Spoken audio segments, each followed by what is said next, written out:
the spotlight, hit that light. No cap, no filter, we take flight. Saints on the rise, got that energy. Tune in to our podcast, feel that synergy. New Orleans pride, we never fall.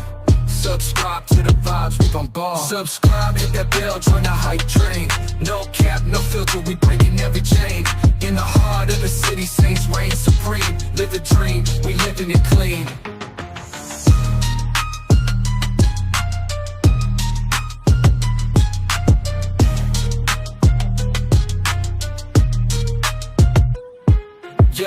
Yo, Lean Camaro, run that play. Crystal lava flying, making waves every day. Take some heels, switch it up, always on the go. Cam joining the fans, putting on a show. Do Mario with time, bringing that heat. Shaheen's got the speed, can't accept defeat. Subscribe, hit that bell, join the hype train. No cap, no filter, we breaking every chain. In the heart of the city, Saints reign supreme. Live the dream, we living it clean. So stay tuned. Don't miss this ride with the Saints by side, we take pride.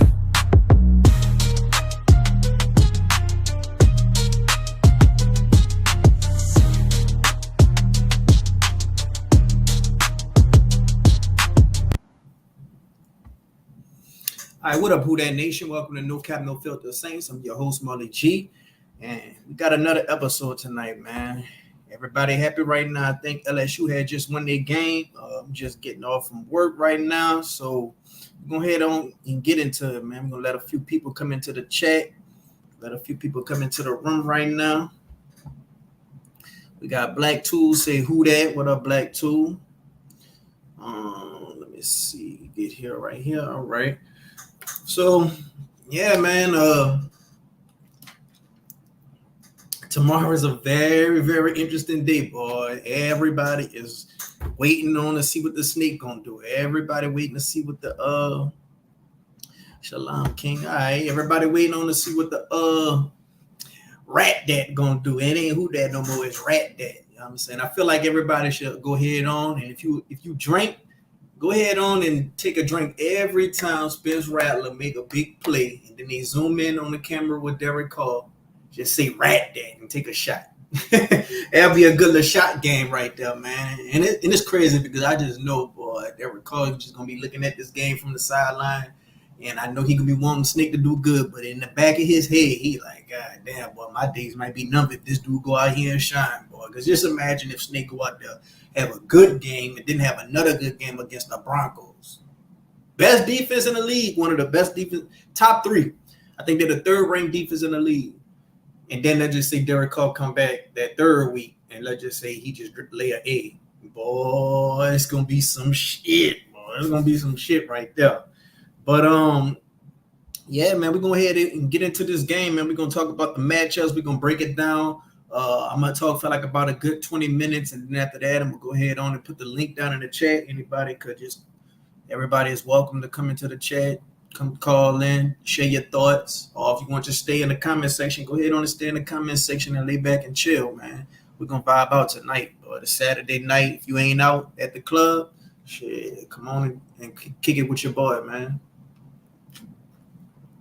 But let a few more minutes go by, then I'm gonna go ahead on and get into what I want to get into. Buccaneers, they basically had to, leave their town early. We already know what happened with the hurricane out there, Hurricane Milton. So they left their town early. Their stadium got flooded, got damaged. So they city, it didn't really get hit as hard as expected, but it did get hit hard nonetheless. So they came early. They was practicing that two-lane stadium, I believe. I'm pretty sure whatever hotel they was in, some Saints fans and stuff was probably trolling them so they don't get no good night's rest or whatever before the game. But other than that, I'm pretty sure a lot of those guys were, worried about family members and friends out there in Tampa Bay. But it ain't going to stop them. They're going to try to break their A game, bro. They're going to try to come in the stadium, in the Mercedes Superdome, and get them a dub before they leave, bro. Because right now they ain't really just playing for themselves. They're trying to play for their city. And we, of all people, should know about that. When Hurricane Katrina happened, like Jono say, this shit was more than a game. Like, you playing for your whole city. You got the city on your back. So you're trying to give some type of hope, some type of faith, and pour it into that fan base in that city, and just let them have their mind off of real life stuff going on for 3 hours, just for 3 hours, and you'll be surprised how much that could impact people. Because that's one thing about sports. It bring everybody together. Got who that from Hurricane Mike. It's crazy. We were just talking about the hurricane out there in Tampa Bay. But yeah, what up, Mike? Yeah, man, we're gonna have to get into it, Mike. I'm sure Mike gonna have a few thoughts of himself, bro. We got Spencer Rattler starting behind this whole line. We're gonna have a few injuries gonna be out. I'm gonna go ahead on and get into the injuries right now while I'm at it, because I feel like we could talk about that first, because that's the first thing people want to talk about when it comes to the Saints, boys, injuries. Now, I ain't gonna lie, those first couple of games, I feel like the Saints could have won those games even with the injuries. The teams that they were playing was injured as well as us. But this game right here, I could say and admit that, okay, we kind of like, got the short end of the stick this game. Like, I feel like you got your starting quarterback, everything else you could pretty much overcome with good coaching and people just doing their assignments. But right now, you ain't got the starting quarterback. Some people feel like Spencer Rattler could play better than Derek Carr, especially with this offensive line. But you ain't really got a few starters on the offensive line, and you ain't got a few other playmakers like Taysom Hill, Will Harris is out. So it's a few guys that's out. Let's go ahead on and look at this injury report. We got Will Harris for sure going to be out. Like I just mentioned, he's actually going to be on IR. So it'll be Jordan Howden back there probably starting, and then after him it's probably going to be John Abrams. He came up off the practice squad. So for sure going to be out this game is Taysom Hill is going to be out this game for sure. You're going to have Cesar Ruiz out this game for sure. Peyton Turner, he's questionable. Derek Carr, of course, he's out this game for sure. Alvin Kamara, Rashid Shaheed, people was kind of worried that they wouldn't play or not, but they pretty much going to be good to go. No injury designation for Willie Gay. I'm not sure why they don't have an injury designation for them. It don't say doubtful. It don't say questionable. It don't say out. It don't say nothing. It's just blank. But my guess, they probably go ahead on and play him, especially since Pete Werner is officially out. Kendra Miller was activated. So we still waiting to see if they're going to actually put Kendra Miller in the game. But Nick Underhill actually has said that even if he does play, he won't be playing a lot. They're going to just try to, they're going to just like ease him into the offense, basically. Because you got to think about it. This guy got hurt in the beginning of camp. So all this camp and all this, preseason, he wasn't really getting snaps with the offense. So he don't really, he don't really, the most he's been doing was this past week. This is the most he's been doing. For their team, they're gonna have their starting center out. So we ain't gonna be the only team with their starting center out. The only thing about them, their center is a rookie, but I think he was their first round pick, I believe. I'm not sure. They're gonna have Trey Palmer out. He's a good, reliable little third string, fourth string wide receiver for Baker Mayfield. Christian Azarian, he's gonna be out. Cameron Johnson, he's gonna be out. Rashad White, he's going to be doubtful. That's big. I really felt like the Saints, we struggled with pretty good running backs. I think Rashad White is a pretty good running back. He's not that good, but he's okay. But they're going to have Bucky Irvin right there starting in his place. He's doubtful. I wouldn't think I don't believe he's going to be starting this game. Ernest Brown, he's going to be out this game. Another guy they're going to be worried about, they're going to try to see who's going to be a good to go, is Antoine Winfield Jr. If Antoine Winfield Jr. get to go, that's going to be tough on Snake because he's a very good safety.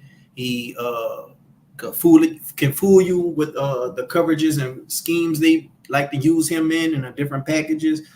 Very, very good safety. Probably top 5 for sure. Top 3 in some people books.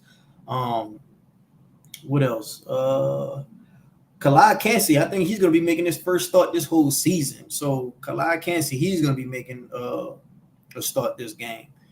And Luke Giogdi, Gildike, whatever. I can't pronounce his last name. Y'all can help me out with the last name. But Luke, he's gonna be questionable this game. He's the starting tackle, so we're gonna have to see what's going on with him.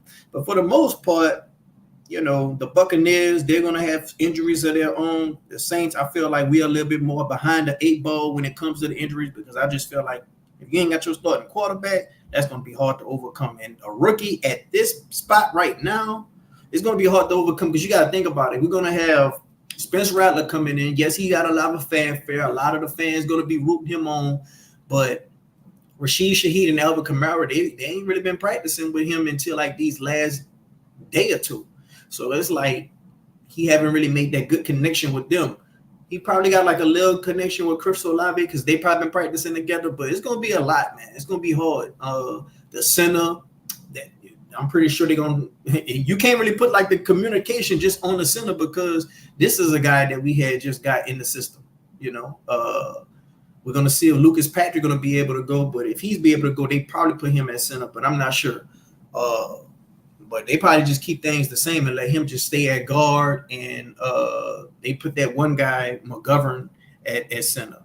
And you're going to just have to roll with him, and I'm pretty sure that they're going to keep him on a short leash. I think Clint Kubiak is just going to have a lot of basic stuff with him. But, at some point, you're going to have to let Spencer Rattler be Spencer Rattler. Like, yes, have him on a short leash, but every now and then just do what he's good at. Whatever he's good at, that's what you got to have your playbook cater towards. So you want to cater towards the guy's strengths.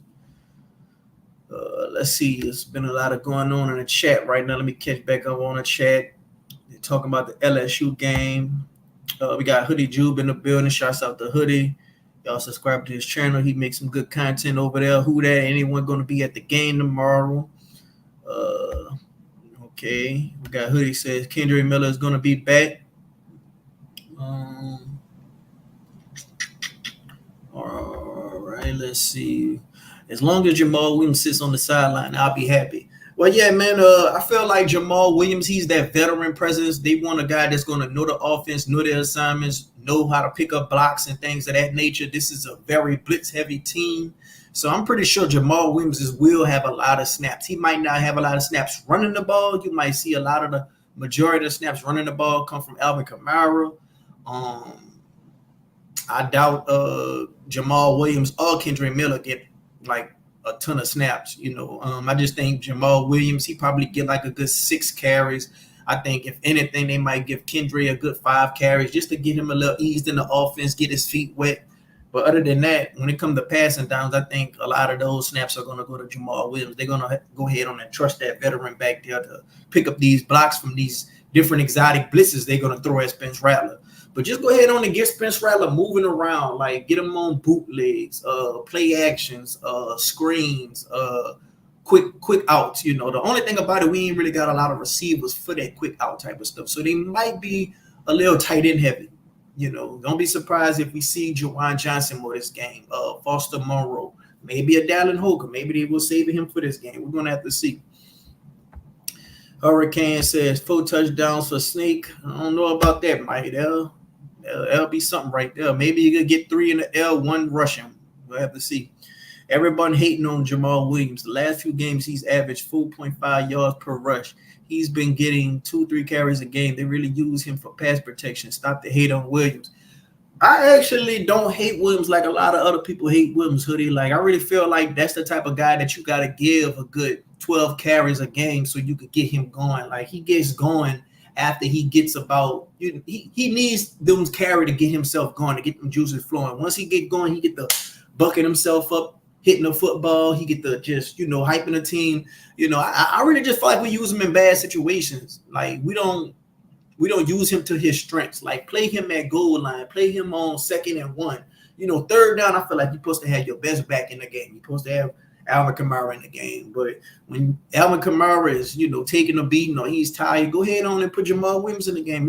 It's not bad to use a guy that can, get you some tough yardage in the short game. Hurricane says, "Nah, Williams is a bum." There's a reason why he's not playing.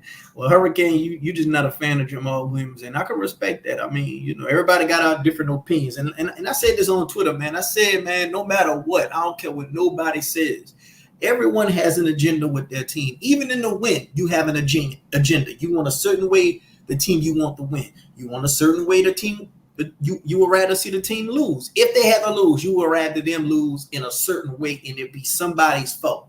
Everybody has some type of agenda, like it or not. I don't care what nobody say. It ain't always just, oh, I'm black and gold.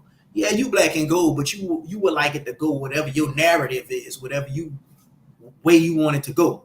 That's just me. Like some people right now, they got car people out there who just car fans, Kardashians. If we lose, they will rather Spencer Rattler struggle just so they can say, see, I told y'all it went car for, but they got to remember they comparing an 11-year vet to a rookie. And they got some people who hate Carr. They want Spencer Rattler to go out there, not just because they black and gold. They want Spencer Rattler to take Derek Carr's spot. That's how they want their narrative to go. That's their agenda. So when people tell you, oh man, I'm black and gold, I don't care how we went, it ain't always the case with everybody. Majority of the people, believe it or not, they got their own agenda and their own narrative. I don't care what nobody say. And if it's a guy that they don't really too much like, if he does be the man that day and the Saints get the win, they'll be happy the Saints got the win, but they would much rather we got the win with somebody else getting the shine that day, just so they can say they told you so. Or they don't have to come and be like, yeah, he did all right.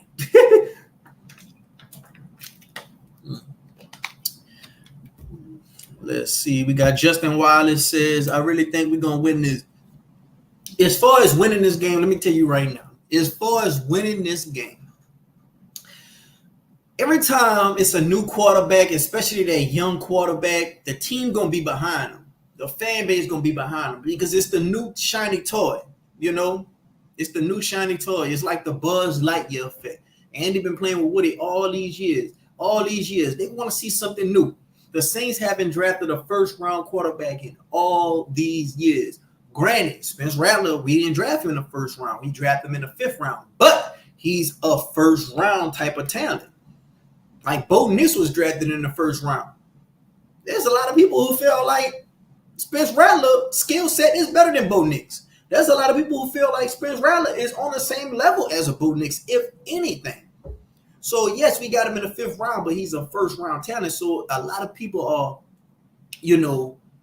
gravitating to the potential that this guy brings, the hope that this guy brings, the faith that this guy brings. And if he really could, be that diamond in the rough like a Dak Prescott, Brock Purdy, Russell Wilson, shoot, that's good because now we ain't got to go use draft capital on our first-round quarterback. We just could have this guy right here in the 5th and then just build around him. The only difference is we ain't get him in the 1st round, so we won't have the 5th-year option. But that's okay.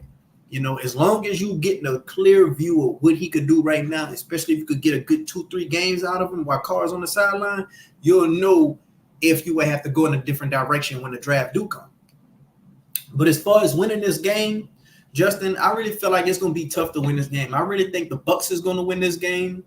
You got a Ty Bull defense. They beat Jaden Daniels early this season. They lost to Bo Nix. A lot of people feel like, they only lost to Bo Nix because the defense had won. This is a team sport. Sometimes you're going to need the special teams to win the game. Sometimes you're going to need the special teams and the defense to win the game. Sometimes you're going to need the offense to win the game. Defense might have a bad day. Special teams might have a bad day. Offense might have a bad day. It's complementary football. So when people be like, they only won because of the defense, nah, that's what they had to do to win that game, that particular week. So when people be like, that was a fluke right there. Atlanta shouldn't have won. The defense had made them win. Or the special team. This is all a team game. Will that be sustainable? No, I'm not saying that. Sustainability is complementary football across the board. That's how you know who the good teams is that's doing good on offense and defense, and you pitching special teams here and there.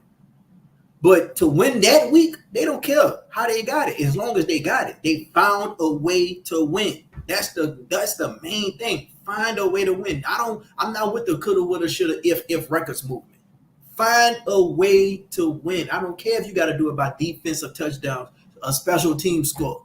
Go find a way to win the game. This is complimentary football, you know. So, but Bo Nix and Jaden Daniels, they kind of had a little bit of success running the ball on the Buccaneers defense, but we're gonna have to see if Spencer Rattler could overcome what he's going through, because we don't know what Jaden Daniels was what he had at his disposal. He probably had his full offensive line. Bo Nix probably had his full offensive line. Him, Spencer Rattler, we're gonna be behind the eight ball a little bit, because there's gonna be a few guys on this offensive line that just, you're gonna have to be counting on some below average type of players, but it's only for 1 week. They got to do good. 1 week at a time, I should say. But at the end of the day, he's not going to have Taysom Hill. That's a big part of Clint Kubiak offense, seemed like. So you ain't got Taysom Hill. You got a banged up Alvin Kamara. You ain't been spending a lot of times playing with Shaheed Kamara. You got some snaps in there with Olave. We got a tight end by committee room. We ain't just got no one good tight end. Kendra Miller, he ain't really just been playing in the offense much, so he's gonna have a few snaps. A lot of people are low on Jamal Williams as far as the special teams go.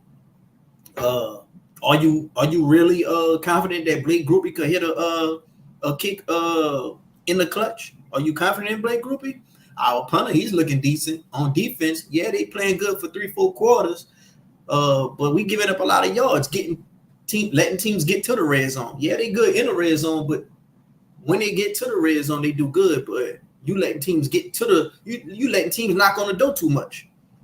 So with that defense, it's a lot. Like, that defense is good, but I don't think we elite. I don't think we elite. I think we elite in circumstances. But they got some defense. It don't matter the circumstance. They just elite. Like the Chiefs, they are good defense all around the board, no matter what. The Broncos, good defense all around the board, no matter what. The Saints, I think they're the type of defense they need a lead. We gotta just have the take the running back out the equation, and we gotta just force teams to throw the ball. That's when you plan into our hand. You plan into what we good at, because we got a good secondary, But when it comes to our defense, I think the safety play is a little shaky. I think our older guys that we was counting on this year, I just think they kind of losing their footing. Like Tyron, he got some interceptions, but he's kind of losing the step. Cam Jordan, he probably been lost a step since 2 years ago. Demario Davis is looking like he's losing a step. So it's like those guys that we were counting on, And as far as pressures, yeah, we can get pressures, but are you getting sacks? Are you stopping this running back? That's good. Are you stopping this tight end? That's good. So it's that thing for the defense with me. So it's going to be hard to win this game, bro. As far as a score prediction, I might have like a score prediction of maybe this game to me is probably going to be like a 24 to probably 16 game. I think it's going to be in that type of ballpark probably. I don't think they just going to come in the game and just dog walk us, because I just feel like that defense, it's always that first game when a head coach get fired. The next game, the team just come out with a different type of swag and just play for that interim head coach good to show everybody that, yeah, man, the coach was the problem. It's that one game, the old veteran quarterback, they miss a game, and that Buzz Lightyear quarterback, rookie phenom, that everybody hopes pans out. He comes in and, they just play real hard. Like, it's just that type of stuff that happens, that the team on just, rise to the occasion. But as far as winning the game, it's going to be a tough out. I really feel like it's going to be a tough out, bro. I feel like Ty Bowles, he's going to throw a lot of different exotic blitzes at that offensive line to protect Spencer Rattler. Without Taysom Hill, it's going to be tough, especially if they get an Antoine Winfield back there. He's going to be prowling the scenes. It's going to be a lot of different looks and different coverages they're going to give us. And if they just keep this thing vanilla, that's going to be even worse, especially if they can't get the run game going. Now, Alvin Kamara, through history, he doesn't do good versus the Buccaneers. Devin White, like him or not, him and Levante David be keeping Alvin Kamara in check. In this game right now, shoot, I really feel like they could possibly keep Alvin Kamara in check because of the offensive line, and Alvin Kamara is banged up himself. So I feel like they're just gonna have a game plan where they're gonna spy Spencer Rattler. They're gonna make it sure they're gonna stop Alvin Kamara, and they're just gonna worry about not letting everything deep go above their heads. Not letting Shaheed go deep. So I think that's going to be their game plan. Now, their front seven is good, but if you could get past that front seven into their secondary could be their secondary could be got when it comes to the passing game. Their secondary could be got. Let's see. We got Black Tool says Snake play good. Carr need to lay down on IR. That's what everybody trying to see. Got Wick TV says, what up, no cap? What up, Wick? I think Rattler is gonna do something before 2-something. We're gonna have to see, bro. It's gonna be a very interesting game, bro. A lot of people are waiting to see what this kid got to do. They got Drake May. He's also gonna be starting this week, so it's gonna be all of the rookies from this draft in that quarterback class starting, I believe. What I want to say, we about to find out if we're going to have our Joy Love or we got our Desmond Ritter. We about to find out. That was funny, man. I seen a Falcons fan had posted that. They said, man, congratulations. Y'all got your own Desmond Ritter. So that just get to show you how much people are going to be having eyes viewed on this game to see how this kid performs. Got Mike says the Bucs defense has been iffy, but so has ours. Yeah, they've been iffy, but when you just look at the matchup, like I don't really be looking at the team. I look at the matchups. I look at their defense versus our offensive line. They front seven versus our offensive line. That's what I look at first. And then you got to think if Antoine Winfield Jr. come back. So, they're going to have Cansey come back. He's a force. Everybody was talking about how the Saints wanted us to get him. They got that Yaya dude. They're going to have Vita Vea. They're going to move him all around the place. They got this one dude named Logan Hall. He's like they Cam Jordan type. Like, they got some players, man. The Bucs are a good team. Like, they have a literal good offense and a literal good defense. Like, do I think they're a contender for the Super Bowl? I don't believe that. But they do have a legit good team on both sides of the ball. Like, I probably think they're probably the best in the division right now. I think they're better than Atlanta right now. Like, I trust them more than I trust Atlanta. And I think that Baker Mayfield is playing like the best quarterback in the division right now. That's just me.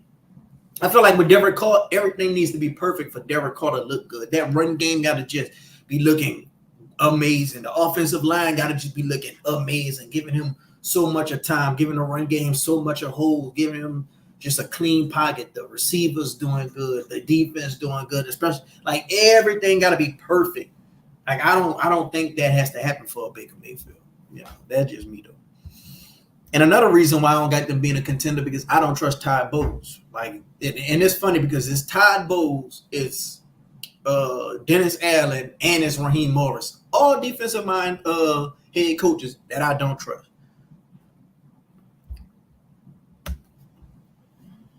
Godwin having a big game while Evans gonna have a bad game. Godwin always eat on us, especially him in the slot. Gonna be fun watching him and Tate going at it. Man, Alante Taylor and Marshawn Lattimore have been having a damn good season. Like Adebo, he's been having an iffy season. He's getting the turnovers to kind of, go away from all the penalties he's getting. Well, people still gonna remember all these penalties regardless of these turnovers. But Marshawn Lattimore quietly having a good ass season. Like nobody's really going at him, but at the same time, I really feel like he didn't really have a lot of the matchups either. Like the Panthers game, that was Bryce Young. They just a bad team. The Cowboys game, he didn't play that game, so he didn't get a chance to get matched up with CD. I think he came back for the Eagles game, but he didn't get a chance to go against A.J. Brown because A.J. Brown was out. Who else we played? We played Atlanta. I don't really think Drake London, all that. So, like, I don't know. He's having a good season, but I ain't see him against that one good receiver yet. So I really would like to see him against that one good receiver. Mike Evans, he got Mike Evans' number. Let's just call a spade a spade. The last game we played with Mike Evans and Marshawn Lattimore, a lot of people feel like Mike Evans got the best of Marshawn Lattimore. Then Mike Evans got hurt, or Sean got hurt. One of the two. One of them got hurt. But for the most part, before the injury happened, I remember a lot of people was feeling like Mike Evans was getting the best of Marshawn Lattimore. That was that game last year where Baker Mayfield came in a dome and did his thing on us when Carr shouldn't have even been starting. It should have been Jameis. But that was on the head coach. But yeah, man, Marshawn Lattimore is having a damn good season right now. He's not giving up a lot of targets. He's not really getting the ball thrown at him. He's just being quiet. You almost forget he's on the team because nobody's going at him. I'm pretty sure he's very bored out there. And Alontae Taylor, he ain't been getting his sacks lately, but he's still been having a damn good season too. He kind of got his lunch ate in that Chiefs game though. Like he was kind of get routed up that game, but one game I ain't really tripping on that. But yeah, man, I really feel like Godwin better than Evans. He just always could never stay as healthy as Evans. Like Evans was always healthy. Godwin, he always have an injury that caused him to miss some games. But Godwin, he get yards after the catch. He's fast. He got hands. Like I always thought Godwin was a little bit better. But yeah, man, Godwin he probably gonna eat, bro. But they ain't got no good tight end. That's the only thing. Well, they don't have Devin White. Yeah, a lot of people was talking about we need to get Devin White. I feel like we got Devin White. That'll be another Jalen Smith situation. Debo need to be benched if he plays like trash. A lot of people agree with you. A lot of people want to go ahead on and put Kool-Aid in that thing. I seen this type of stuff with the Saints at QB. I ain't seen this type of quarterback with the Saints at QB since Drew Brees. Well, I don't know if you're talking about you ain't seen this type of good quarterback play or you ain't seen this type of hype around a quarterback since Drew Brees. Like hype around a quarterback, yeah.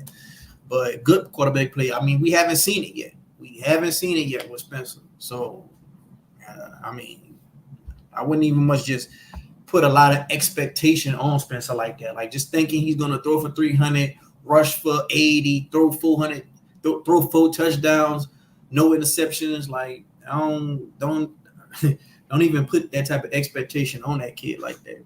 Debo this season equals Diggs from the Cowboys. Allow a lot and mess up a lot, but gets a turnover to overlook it.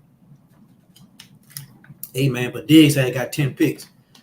Nah, if Debo get 10 picks, that'll shock me. But I don't think nobody on the Saints had got close to 10 interceptions since we went to the Super Bowl and that safety had got in. Y'all know the safety name. I ain't gonna speak of his name.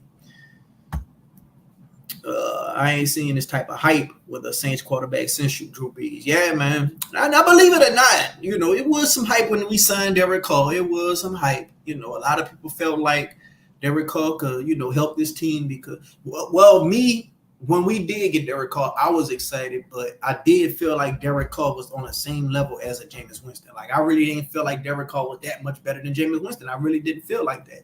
I just think that, okay, well, we got a better chance at winning now because Dennis Allen got his guy. I don't think Jameis Winston was Dennis Allen guy or a Pete Carmichael guy. So I was like, okay, well, now that Pete Carmichael and Dennis Allen got their guy, we got a better chance at winning. But that was when I was just, all on board with Dennis Allen and all that. Well, I ain't gonna say all on board. I was still kind of halfway in, halfway out. But now I'm all the way out on Dennis Allen. Like, I still hope he's fired to this day. And we play the Buccaneers, which I think we're going to lose. And then we play the Broncos, which I don't know about that game. That game could go either way. Like, both of these teams got good defense, but not so much on offense, But if Derek Carr and Taysom Hill could come back, they probably could have a good shot at winning that game. Even if Taysom Hill just come back with Spencer Rattler, they probably have a good shot at winning that game. But we're going to have to see. But they probably hold them for like one more week because after the Broncos game, it's like a mini bye because it's a Thursday night game. So from the Broncos up until I think we play the Chargers, I believe after that, from the Broncos to the Chargers, that's a mini bye. They probably let Carr rest, with that one more week. So we're going to have to see how it play out. But I'm going to go ahead on and put the link down in the chat, man. I've been talking enough, man. Y'all want to go ahead on and come and share y'all thoughts, y'all let me know. Justin Wallace says we're going 2-0 the next 2 weeks. Hey man, that's some good optimism, man. Like me, I don't really just go with blind optimism no more. I look at logic now. Like I used to be like that, but I look at logic. I look at we got Dennis Allen. I'm looking at, you know, the matchups this game, and to me, it's not looking good. Like I really think we're gonna lose, but if they win, then that's good for the Saints. The link is down in the chat right now. If you want to go ahead on and share your thoughts on the game with the matchup with the Buccaneers and the Saints, welcome below. If you want to talk about Spencer Rattler, come on in. Let's go ahead and let's talk about Spencer Rattler. We got Hurricane Mike right now. What up, Hurricane? What's up? Yeah, man. What's your thoughts on this game, man? What you want to talk about? You want to talk about the matchup first? You want to talk about snake season starting? What you want to say? All right, look, man. Yeah, Look. Justin too. So, Justin too. all right, well, look. So, look, this game, right? The matchups. We can go all day on the matchups. Like, it depends on who's playing and how they're playing.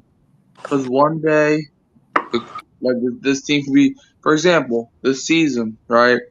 Against Cowboys, we were on top of the world. We were doing backflips, scoring 40 points a game. And then you got games like the Eagles game where it's like if we scored a touchdown, the world would end. So, I mean, we can talk about matchups all day, man. So, like the Buccaneers, I feel like will be a tough matchup. But, man, Spencer Rattler, 4 touchdowns, calling it right now. But now, speaking of Spencer Rattler, let's talk about Rattler's season, baby. Man, look, man, Rattler, shoot, he's gonna show. He's gonna. I'm not. When I say this, hold on. He's gonna be the next Brock Purdy type. Okay, he's gonna be the next Brock Purdy. Or he's gonna be like he's a late round pick. Ain't nobody got no expectations for him, and then he's gonna light the world on fire. That's just my humble opinion. Okay, I was gonna say Tom Brady, but that would be kind of extreme. But due to the draft picks and stuff. But yeah, Brock Purdy. Look, y'all remember him? I'm not gonna lie. Like I didn't even know who this dude was until I freaking watched the 49ers game and Jimmy Garoppolo was hurt. So I feel like he's gonna be our next Brock Purdy. I ain't gonna say he's gonna be like I would even argue. I think Rattler, from what I've seen in like the preseason and stuff, obviously that don't count. But from what I've seen in the preseason and from Purdy in the regular season, I've seen Rattler make plays that I haven't seen Purdy make. So that's just my opinion, man. I think Rattler is that guy, and people are going to put respect on his name real soon. Well, I'll disagree on that. I feel like Brock Purdy, it was unexpected. This was like the last pick of the draft, I believe, or the pick before the last pick of the draft. That was like some unexpected stuff. But Spencer Rattler has a lot of fanfare going into this after getting picked up. Like, a lot of people felt like he had first, at very least, second round potential. It was just he just fell down a draft because a lot of people felt like it was probably that Netflix special they had on him, probably some maturity issues, but the talent was always there. So I don't think he's going to be this guy that's just going to just come out of nowhere and just shock people with his talent. But Yeah. see, bro. So what you got for us, Justin? Oh, what's up, bro? I don't know, man. I just think that like I was saying in the chat, man, I haven't had this type of buzz about no Saints quarterback shit, man, since what? Aaron Brooks, Drew Brees. Like I ain't heard nothing about no backups, no nothing like this. Even Jameis Winston, he became a fan favorite because he stayed down with the team, and he real animated and stuff. Outside the lines and all that, and inside the lines and practice and all that. But I don't know, man. I just feel I just got a gut feeling, man. I know we against the odds. We got the injuries and and then Tampa Bay doing their thing. But Baker Mayfield is Baker Mayfield. I know he doing his thing this year, but like we say about Derek Carr, we seen a long you seen his pedigree. Like you seen his track record. Like he been good this year, and then he was good 1 year in Cleveland. But all them other years, he wasn't all that. Hmm. So I mean, yeah, Tampa Bay is all right, but I just got a feeling, man. I just feel like we're gonna get this. We're gonna get this win, I and think then that we're gonna be Sean Payton. I I just feel think like we're gonna go on at least a 2-game winning streak. I I think feel that's that homer. I think that's that homer feeling, bro. See, when you see nah, look, when you a homer, bro, you gonna have them feelings because when you envision a game, you're envisioning Spencer Rattler running the ball, getting yards, getting first down. You expect you're envisioning him hitting Olave in stride, hitting Shaheed in stride, doing this thing, getting a pick on a defense by Marshawn Lattimore. You envisioning all these things. You can be like, man, you know what? I think the Saints gonna win this game. But if you was born a Buccaneers fan, you will be thinking, man, I think the Buccaneers gonna win this game. We better not lose this game. This might be a trap game. That's what you'll be thinking. Like I think that's what you your own man. But I agree. I think a lot of people think like how you're thinking right now in general from a fan perspective because they gonna ride or die with their team and they believe, they got faith, they like I used to think like that too, but now I'm just strictly logic. Me too, man. But Tell me, I just got a feeling. I'm the same way too. I don't have no expectations for the Saints this season. But we know when they won that 2-game, that first 2 games, I was like, hold on. Now I got a little bit of expectation. Then we lost 2 in a row, then 3 in a row. I was like, all right, I ain't got no expectations again. But I just got a feeling with this one. It ain't nothing. because Spencer Rattler started. I just got a feeling. That's what a feeling come in because Spencer Rattler started. Even if Derek Carr started this game, you probably would still have a feeling. But just because Spencer Rattler started, like, man, the team, man, that's it. The snake, man. The defense gonna make plays for that boy, just like the defense was making plays for Teddy Bridgewater. We won 5 games in a row, man. We against the odds, man. Underdog mentality, man. We gonna go up and then we gonna get that dub, and then we gonna beat Sean Payton. Like you thinking like Why that? not? Why not? That's all a part of being a fan. That's all a part of being a fan. I just got a feeling, man. I don't want to hold you, but yeah, I just got a feeling, man. Like me personally, I feel like the Bucs gonna win, but I'm not saying we ain't got no chance. Anything can happen. Like we could get a special team. We could get a special team block. We could get a special team run back. We could get a defensive turnover. Yeah. Who knows? Snake might go out there and go light it up. I'm not saying we ain't got no chance, but if I just had to just pick a winner off of strictly logic, taking bias out, taking my black and gold glasses off, right, looking at this game, and I'm looking at that defensive front seven. I'm looking at how the Buccaneers play on offense. I'm gonna just think that they gonna win.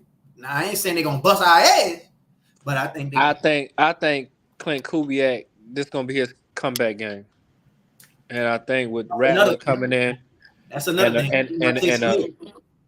That's another thing. We ain't got Taysom Hill. If we had Taysom Hill, we don't need Taysom Hill. Like now, I think this gonna be. We need him, but I'm saying like we ain't had him for this. Better be the 4th week in a row. Probably gonna be 5, 6 weeks in a row. I think Clint Kubiak is going. Everybody been talking about it, like you just said. I think it's gonna be his coming out game again. Like he's gonna be like, oh, yeah. He gonna come back. I just gotta. I don't know, man. I just gotta feel it. I know what it look like. I know you said the scope. I say 31-17 Saints. I'm telling you, bro. I got a feeling, man. I just got a feeling, man. It ain't got nothing to do with me being a Saints fan. I just got a feeling. Like everything it just feel different. If you was a Bucs fan, you would not say, I think the Saints gonna beat us 31-17 this game, bro. Snake, he about to just light it up. That dude Clint Kubiak, they about to fuck over us. Keep in mind, man. Keep in mind who that quarterback is for Tampa Bay. Like he having a good year. He had the best quarterback this division this year. He had a good year last year, but he been in the league for several years. He probably had 2 good years out of the 9 years he been in the league. Yeah, but some people just late bloomers like Geno Smith. I don't look at him as the same Geno Smith when he was with the Jets. Me either. So I was going for them too. And who knows, Sam Darnold, he might keep this up. Like sometimes. Yeah, I don't think they don't keep that up either. But he doing good though. He doing Well, good though. They well, all doing I'm good. saying is sometimes the right situation, the right coach, offensive coordinator, you know, sometimes the right situation, you can have a recipe for success. And I feel like it wasn't no fluke with Baker Mayfield last year. I feel like he had that right offensive coordinator. He Yeah. got him right. He got his confidence, and he in the right type of system. Like, well, not system because it's a different system from Right. the new offensive coordinator. But he's in that right. He lined up with the right players. Like, Yeah, God, he a little baby Brett Favre. So he a little fire starter. So yeah, he just needed that right little, with him, that right little push with him, that like we fully in with you. and a lot of But I people feel don't. like Spencer. A lot of people feel like Spence got a lot of stuff that's similar to Baker Mayfield. Like they about the same speed when they scramble. They got some good arm talent. You know, they got Nah, moxie. they comparing that boy to Pat Mahomes, man. Man, I I ain't think saying he Pat Mahomes, but that's what they been saying. no. If That's what people been saying. If Spencer Rattler was dark skinned with a fade, they were not comparing. They comparing him because he looks like him. No, no. It's No, no. I ain't saying I ain't saying that. I'm just saying that's what they saying. That's what they saying because they look like him. Remember when everybody was saying Ian Book was the next Drew Brees? You know why? Because he looked like him. Had the birthmark, had about the same type of, statue or whatever. Some of these guys, they compare him because they look like these guys or got the same build as these guys. But I don't Patrick know, Mahomes is man. a whole different league, bro. Like I be having a feeling, man. Like I had a feeling we were gonna win that Chiefs game. Like I You ain't know know. why? Because that's their fandom. I just got a feeling about. I got a feeling about this next game, man. Everybody counting us out. You know who I think? You know who I think I compare Spencer Rattler to if he was to hit his ceiling? Who? Jordan Love. I think he would be Jordan Love. But hey, they got shit. They got Green Bay going being a potential Super Bowl candidate.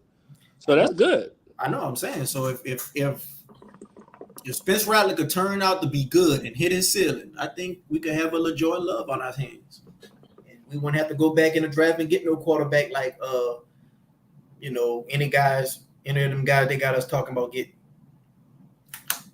Yeah, I'm telling you, you're gonna be pleasant. I think you're gonna be pleasantly surprised, man. I just got a feeling, bro. I'm gonna be surprised at what his performance or that we're gonna win. We're gonna both. Okay. Look, I'm not saying we have no chance. I just got a feeling, man. I'm not saying we have no chance. Like if we was going up against a certain team, I might say, yeah, I don't see no chance at all we win this game. That's how I felt about the Chiefs. I still thought we could win. But I was like, man, we ain't winning that game. Why you thought we was gonna win the Chiefs? I thought we could win because we had the potential. But I ain't think we was gonna beat no Chiefs. And then you saw what Patrick Mahomes was out there doing, man. He was out there looking like the Harlem Globetrotters out there. He was jerking. He ain't even that fast. He was out there looking like Michael Vick. I think with the Chiefs game, I think it was more coaching than anything. I think they just got better coaching than us. And that's why I think we ain't really going to go. We would never with anything of significance as long as we got Dennis Allen on this team. Like he just that dark cloud over my head, and I can't be happy and enjoy my team like I want to because he's that dark cloud that just over the team head that's hovering. Yeah, I think he's gonna be here for the next 2 years, and then after the 2027 season, I think he's gonna be gone. But I think he's gonna be here for another 2 years. So we just gotta. That's cool. Just let Spencer get his reps up, and then he's gonna step in there. He's gonna step in there and we're gonna get Derek Carr up out the way, and yeah, I don't know, man. I just got a feeling about this one. Yeah, man. I think they're gonna probably keep Dennis Allen as long as we got these veterans. As long as we got the Tyrons, the DeMar Rios, the Taysom Hills, Derek Carr, I feel like they're gonna keep Dennis Allen around. But once we just turn that chapter on all these guys, I think that's probably when they're gonna bring in the next head coach. But me personally, I feel like we're wasting all these guys' time. Bring the new head coach right now as soon as possible so we can get this new era popping. That's what I want to do. I want to get this new era popping. Just like how they got Jaden Daniels out there. They got CJ Stroud out there. They got Jordan Love out there. Like, man, they getting it popping. I'm ready to get it popping. How you feel about this Devontae Adams trade talk? You think it's gonna make a difference if they was to get him? I don't think Devontae Adams make this team a Super Bowl contender because I just feel like we ain't gonna be a Super Bowl contender as long as we got Dennis Allen. As long as we got Dennis Allen and Derek Carr, we ain't gonna be a Super Bowl contender. Now I will tell you this: we did get Devontae Adams. Let's just say we do get Devontae Adams. I think he probably could get us a good 2 more wins. You know, Look at Cincinnati when they went to the Super Bowl. They head coach ain't all that, and Joe Burrow hid that for a couple of years. Now it's coming to light, but they head coach was never all that, and they always been contenders, but they always start off slow. Yeah, but the difference is they had a good pass rush getting to them quarterbacks that they was facing in the playoffs, and the other difference is Joe Burrow is an elite quarterback. Like when you got a head coach and he's not all that, you're gonna need elite quarterback play or MVP top quarterback play. You got what the Philly head coach name is? Then so Sirianni or something like that. I don't think he's a good head coach, but they went to the Super Bowl that year because for one, they had a stacked team. They had an all-around stacked team. Their defense was getting turnovers like a mug. Yeah, remember they only lost by 3 points. It was like 38-35 or something. That was a hell of a Super Bowl. But Jalen Hurts was playing at an MVP type of level. Yeah. Now, a lot of people feel like, Carr would have been playing at an MVP type of level if we wouldn't have had McCoy get injured and Taysom Hill get injured. I don't see that being sustainable throughout the whole season. But, you know.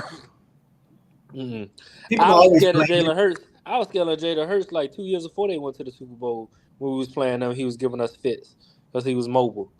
I don't get that feeling with Derek Carr. Like he gonna be a problem. So I think it's coaching, bro. Like I just don't like Dennis Allen. Like I don't know, man. Like I think if you put Derek Carr on the Lions, he probably had the same success as a Jared Goff, you know.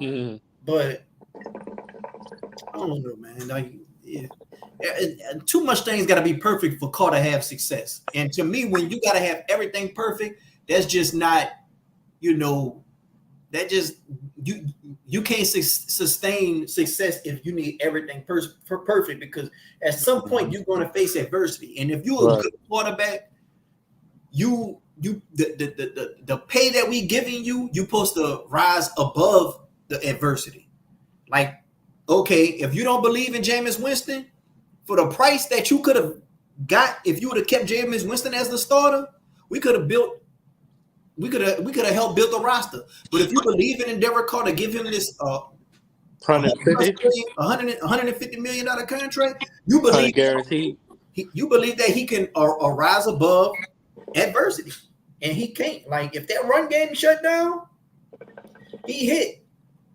And a lot of them times, I agree. He just like, man, fuck it. She down there somewhere. He throwing that bitch in a double cover with them. Yeah, what's up with that back foot? Like I've been watching the game. I ain't watching no tape. I'm watching the game live. Like, what's up with all that back foot panicking? Like he 11 years in. Like, what's up with that? I mean, that's Derek Carr. I mean, at the end of the day, you seen this for 10 years and you still signed him. Like for 150 million? Come on, bro. Well, with the contract. Like I say, man, we could have just went with Jameis and had the same record. But with the contract, they signed him to a contract because they know all these other quarterbacks was about to be getting these big old contracts. So at the end of the day, they paid him for around what he is. He's a middle of the pack quarterback because his contract ain't what Tua had got. His contract ain't what, you know, all these other guys that just signed these big old massive contracts had got. So he's a middle of the pack contract. They ain't really just do that bad when it came to the contract. But my thing is, you could have got Jameis Winston. You could have kept Jameis Winston for way cheaper than that. But yeah, man, this is the same guy that he couldn't even cross the 50-yard line when we played them when he was with the Raiders. And I think they had Devontae Adams too. They had Devontae Adams. They had Josh Jacobs. And I kept telling people, I was like, sure, even if, you know, Clint Kubiak had come, a lot of these guys might get their numbers, but that still don't mean that we might not go to. That still don't automatically mean we go to the playoffs. When Clint Kubiak was the head coach, when Clint Kubiak was the offensive coordinator for the Vikings, yes, Dalvin Cook got his numbers. Justin Jefferson got his numbers. Kirk Cousins got his numbers, but they still was 8-9, missed the playoffs, and they had a defensive head coach. Yeah, Adam Thielen too, then, right? Yeah, they had Adam Thielen. So that's all I'm saying. Like, you know, people be looking at stats and all that, and people want to blame injuries and all that. But me, I really feel like those games that we lost, a lot of people want to blame injuries, but them teams that beat us, they had injuries as well. Now, this game right here with the Bucs, I will admit, we a little bit more behind the 8 ball than the Bucs because, like I said, we ain't got the quarterback. But some people, you ask them, shoot, they feel like Spencer Rattler better than Derek Carr. So some people feel like we got a better chance with Spencer Rattler, especially with the offensive line like this because he more mobile. Yeah, he gonna move. I don't know, man. We're gonna see. I just got a feeling about this. I ain't even putting it on logic. I ain't putting it on skill. I got a feeling about it. I just got a feeling about it. Because you a Saints fan, bro. Yeah, that feeling comes from that's your team and you envision it. You can't tell me you ain't picturing Baker Mayfield throwing picks. You can't tell me you ain't envisioning Spencer Rattler hitting she deep. You can't tell me you're not envisioning that. You envision that right now, and you envisioning like, man, some way, somehow in the second half, we're going to make a play, and we're going to win the game. That's what you think. I was there, bro. I was there, bro. I was that same type of fan. Baker Mayfield is the new Brett Favre. He gonna gamble. He gonna throw a lot of picks. It's all that's gonna settle down. You know, Baker Mayfield got one of the highest passer ratings this year. You know, he got like over 10 touchdowns, but he only got like 2 picks. You know that, right? That's because he under the radar. Now everybody looking at them. And he not under the radar, man. That man been doing good since last year. People was looking at him doing it out with the Lions in the playoffs last year. He not under the radar, man. Watch on Sunday. Hey, watch what happens. Hey, I'm saying these things. I'm saying I think the Bucs gonna win, but I do believe our defense is capable of keeping the Bucs offense, you know, not looking like they, you know, Kansas City really healthy.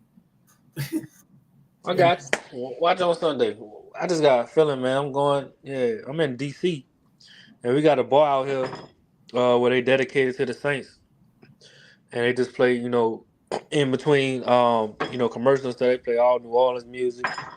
I just got a feeling, man. It's just like a thing. I'm from New Orleans originally, but I'm out here in the DMV area because I was in the military. And when I got out, I stayed up here. But I don't know, man. I just got a feeling, man. It just feel different. Like when they was talking about it, I'm like, who is this Rattler dude? They talking about this snake and all that, snake rat that and all that. I'm like, what's going on? You know what I'm saying? I ain't never even seen the dude play. But I was watching his interviews, you know, like the train, you know, when they do the, you know what I'm saying, when they had a practice and then they had interviews and then he was talking about he was coming on. I'm just watching his poise and how he talking and how he moving. I don't know. I think he gonna do something. I was thinking he'll do something, man. Because you looked at them highlights. You was like, man, this right here gonna translate into the game. Translate to the game. I was a fan like that too, bro. I'm looking at the highlights. I'm looking at them scramble. I'm looking at them throw bombs and stuff, and I'm just thinking, this will translate right into the game. But you ain't looking at the low lights. You ain't looking at it's highlights for a reason. You ain't looking at when they make mistakes and stuff. And in this game right here, a few mistakes gonna cost them the game. I think we're gonna be all right. As long as they pull a Debo, we'll be all right. They need to pull a Debo in the fourth quarter, and then we'll be all right. Yeah, man. You said you're in a DMV area, man. I know they got a game out there, boy. That's man, boy. At the same time, Ravens and Commanders. Yeah, I wish that was prime. I wish that was prime time, boy. Yeah, me too. I want to see that too. But they're gonna have it on the side TV, so I'm gonna be watching both of them. Yeah, but that's gonna be the game of the week right there. Mm-hmm. But I'm gonna have to watch this Saints game. I'm gonna have to miss that one and look at the highlights on that one. I'm gonna look at the full game highlights on that one. Like even if it's 15 minutes, like I hate looking at 15 minutes worth of highlights. Yeah, me too. I just want to look at the game quickly. 3-4 minutes of highlights. Just show me the real highlights. But that game right there, I might look at that full 15 minutes of them highlights after the Saints game over. Yeah, it's gonna be something. I'm But, gonna drop out, man. I'm gonna fall back and get back in the chat, man. all right, man. Thanks Wait. for coming on, man. All right, no problem. Who that? Who that? Yeah, man. Shouts out to Justin Wallace. He tapped in, man. If anybody else want to come on in the chat, the link is right down in the chat below. I'm gonna go ahead on and put a new link in the chat. So if you want to come in the chat, come talk to the kid, man. Go ahead on and hit that link and come share your thoughts, man. Let me know. Let me know what you think gonna happen tomorrow. You think the Saints gonna win? You think the Saints gonna lose? Will it be a close game? How you feeling about the matchups, man? Just come and let me know. Got Trav 504 says, I hope that feeling not just gas. Hey, man, look, that feeling that he talking about, that, man, I just got a feeling that you that's that fandom talking, like, especially when you got the odds against you, you just feel like, man, you know what? We're gonna go in there and beat this team, man. I had that same feeling when the Sean Payton year, when we played against the Buffalo Bills, and the Buffalo Bills came in town, and everybody was like, oh yeah, man, the Bills gonna win, I said, man, you know what? We're gonna beat the Bills. We're gonna shock the world. Bill bust our ass. Had that same feeling with the Ravens. Man, the Ravens bust our ass. Had that same feeling with the Miami game when Ian Book came. I said, man, this gonna be the savior of the team right here, man. Ian Book gonna be, yeah, we gonna have a offensive line, but Ian Book gonna be making a little scrambles. He gonna make some plays. He gonna be getting off tackles, throwing the ball downfield. We gonna win this game, man. We gonna shock the world. I just got a feeling. Boy, the Miami Dolphins bust our ass, boy.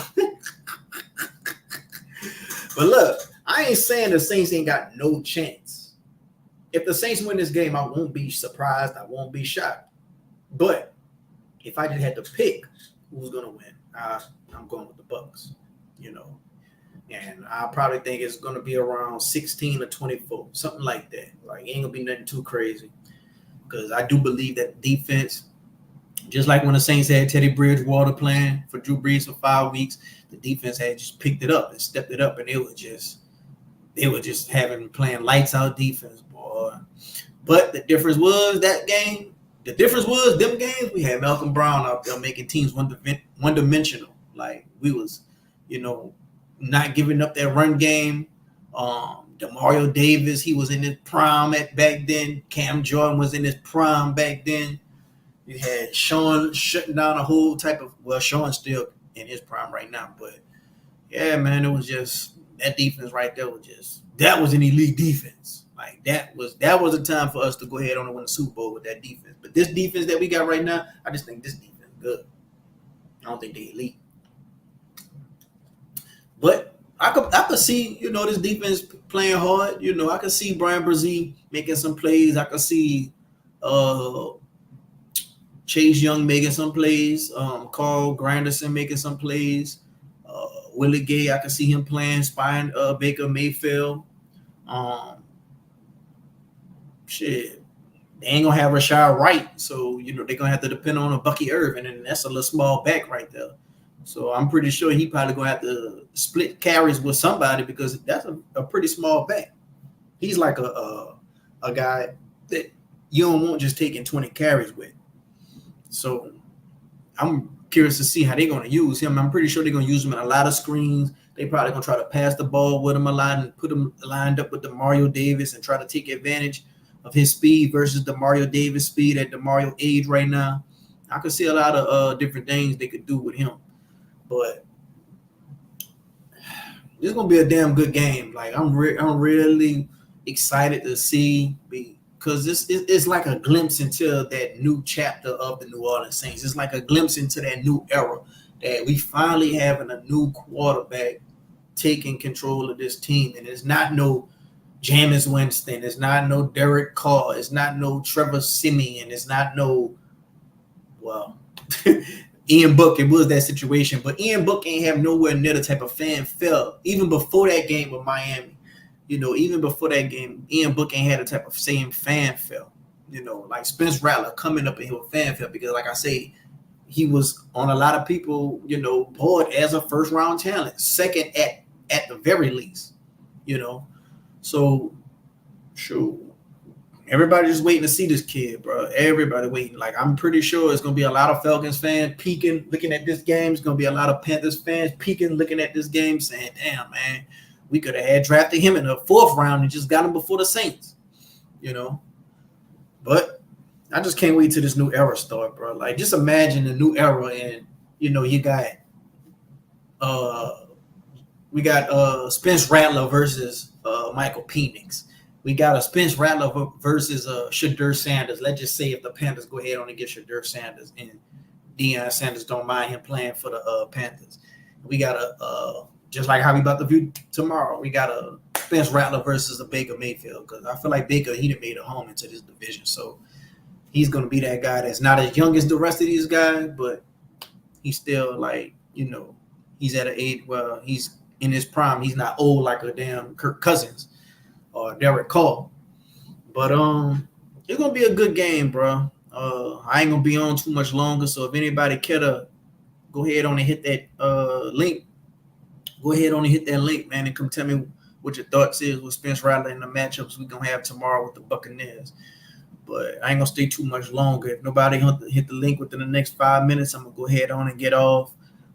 If you like this episode, you like the content, go ahead on and hit that like button, hit the subscribe button if you're not subscribed already. It'll help out the channel. It'll help me grow with some subscribers. The likes help me put me in the algorithm for you guys. I'm gonna try to get more and more content for you guys more and more often. I'll be doing like shows like maybe like twice a week. I'm gonna try to ramp that up to like 4 shows a week, 3 at the very least. For sure gonna do a live stream like after the game tomorrow. We're gonna go over the game, what went wrong, what went right, whether it's a win or a loss. And I'm gonna make a pre-recording after the game as well, because a lot of people can't catch the live. So I'm gonna just make a pre-recording of my initial reaction after the game. And we're gonna be talking, bro. We're gonna be talking. I can't live stream during the game. I ain't that type of content creator. I gotta watch the game and be focused. I can't be talking to y'all. I gotta watch the game and be focused and look at that game every single snap with full attention. We got Trav says, I think Spencer gonna put up a damn good fight. Well, he's a warrior, man. Like, he's one of them guys that he has a ton of confidence. He believes in himself, and shouts out to Spencer for that, because that's one thing that you're gonna need in this league. You're gonna need confidence, because if you lost confidence, you lost half the battle right before it begun, and you're gonna need good work ethic. And shouts out to Jake Hanna, man. Jake Hanna, he lost his competition. Some people feel like he lost unfairly because he's the second-year player, and they feel like Spencer Rattler ain't do that much to just take the starting job from him, but it is what it is. Sometimes you got to go with that guy who has more upside, more potential, bro. And he has more upside, more potential, more fanfare. Like, the fans want to come and see him. Bro. And there was a lot of debate on, was that a Dennis Allen move? Like, some people feel like Dennis Allen wanted to go with Jake Hanna, but Dennis Allen was overruled and he had to go with Spencer Rattler. So, that's a whole nother type of conversation in itself. But me personally, I feel like Dennis Allen, he probably could have done that, just to have an allegiance to Derek Carr and to protect Derek Carr, because Derek Carr kind of want, his job to be secured. Like, a lot of these veterans, they want their job secured. Like, they don't want no rookie coming in and possibly taking their job. Like, they gonna wrap it up in practice when that happens. You seen Alvin Kamara, he ramped it up in practice, was like, oh yeah, Kendrick Miller talking about he gonna take my job. You seen what happened. Alvin Kamara was just in practice looking faster than ever. Jimmy Garoppolo, when it came to Tom Brady, Tom Brady ain't like all that around him. That's why Jimmy Garoppolo had got up out of there. Like, a lot of these veterans, they don't want these young cats taking their job. They want security. Like, you got to remember, these people, they are people. They got families to feed. They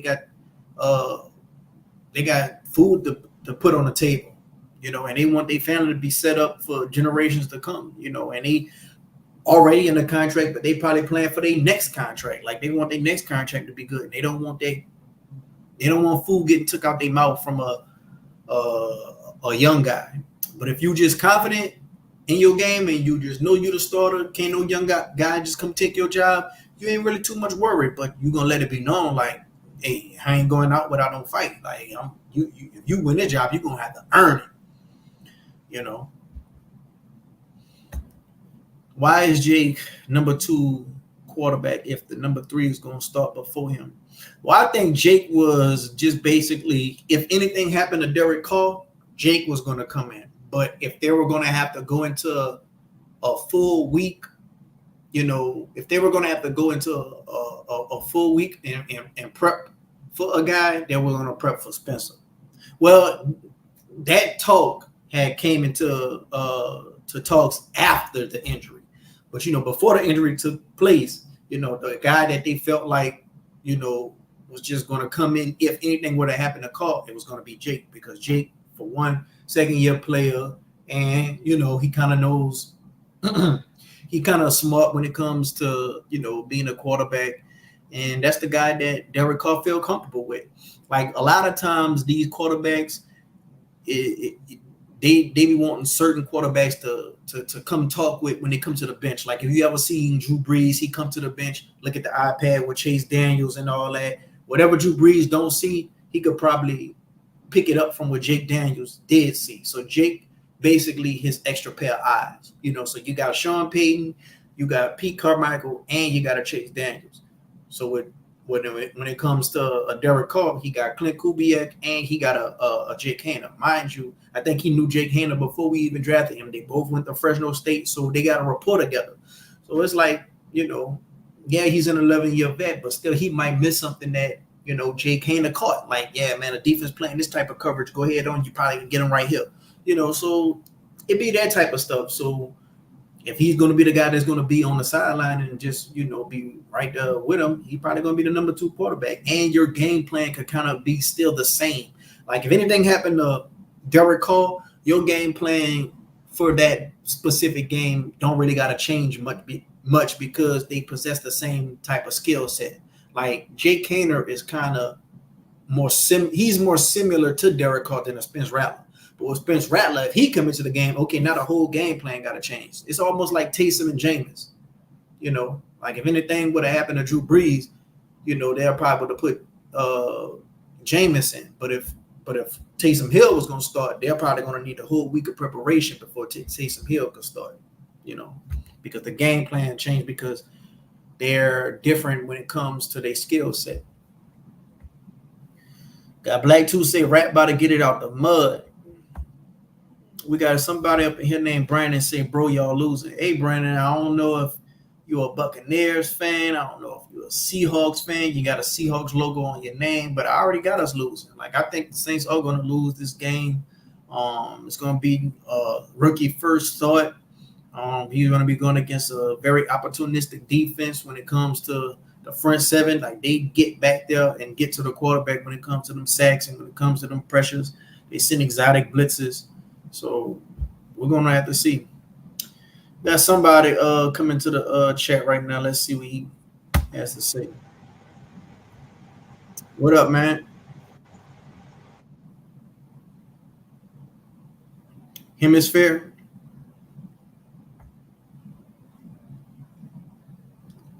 Well, Hemisphere got his mic muted right now. We're going to have to see. Fair enough. Yeah, I'm rooting for the Hawks. Oh, okay. Yeah, man, I see your logo right now. It seems like you're a Seahawks fan. But, yeah, man, I think we're going to lose this game. I don't think it's going to be a blowout. But if I just had to pick a team that's going to win, I'd probably be leaning more towards the Buccaneers for this game this week.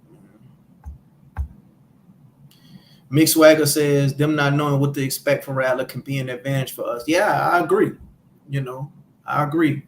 Like, you got no film on this guy. You got no film on Kendrick Miller. Both of them could be playing. If you play a Dallin Hooker, you know, you got no film on him. Tipton, you got minimum film on. So it's gonna be an element of surprise that the Saints have at their advantage. But at the end of the day, you still got to go in that field and line up. And when their offensive line up against their defensive front seven, I think it's gonna be tough on the road. What up, hemisphere? Yeah. Oh, good. What's going on, man? What up, man? What you got for us? I got a few thoughts Okay. about this whole thing. I don't think. First of all, I've been a Saints fan all my life. Okay, I've been there since Dome Patrol. You know, they had more and all them. Bobby Abear. With that being said, this is a combination of a lot of things. You got Mickey Loomis, who I think, in my humble opinion, should step down. It's not just DA, it's a combination of failure to draft, not drafting well, kicking can down the road. Uh, there's been drafts that the Saints has that they let everybody in that draft go.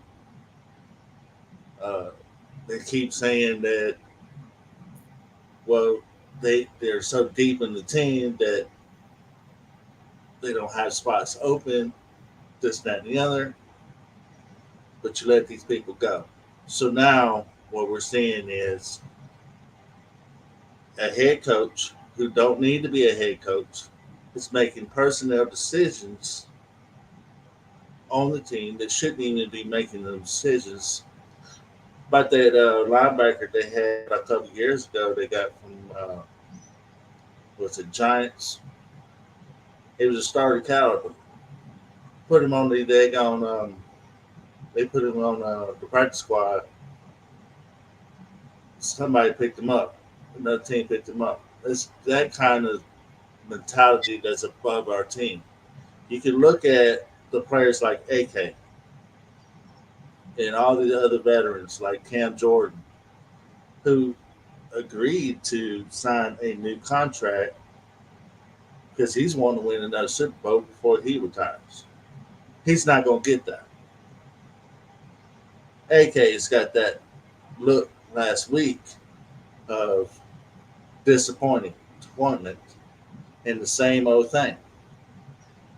Now, if they do put Rattler in, which they will, and he does succeed, and they do look like a functional offense with Rattler, I don't see how in the world DA would put Carr back in, seeing how the Saints are functioning well on offense. And something tells me, because I already know DA is that kind of guy, he makes stupid decisions. He will do stuff like that. Remember, what was it, a couple years ago with Winston? He got hurt. They went to overseas and played that game. It was Minnesota in London. They started Dalton.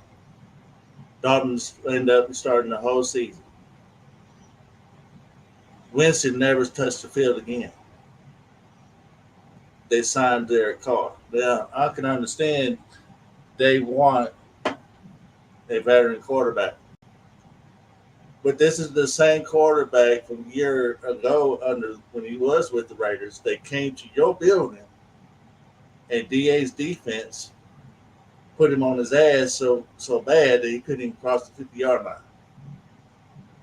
This is the person that you brought in to lead the Saints and be your quarterback. That's the kind of mentality that we have above our team. Rattler is not just Rattler. It's all got to change. Mickey's got to step down. DA's got to go. $150 million quarterback, you've got to go. If not, we're going to continue to see the same thing every year. They're wasting talent so bad on this team. I feel for Cam Jordan. I feel for AK. These guys want to win games. When DA first got hired on, Sean Payton left, They was a Super Bowl caliber team. Now Drew Brees retired, so they just needed a quarterback.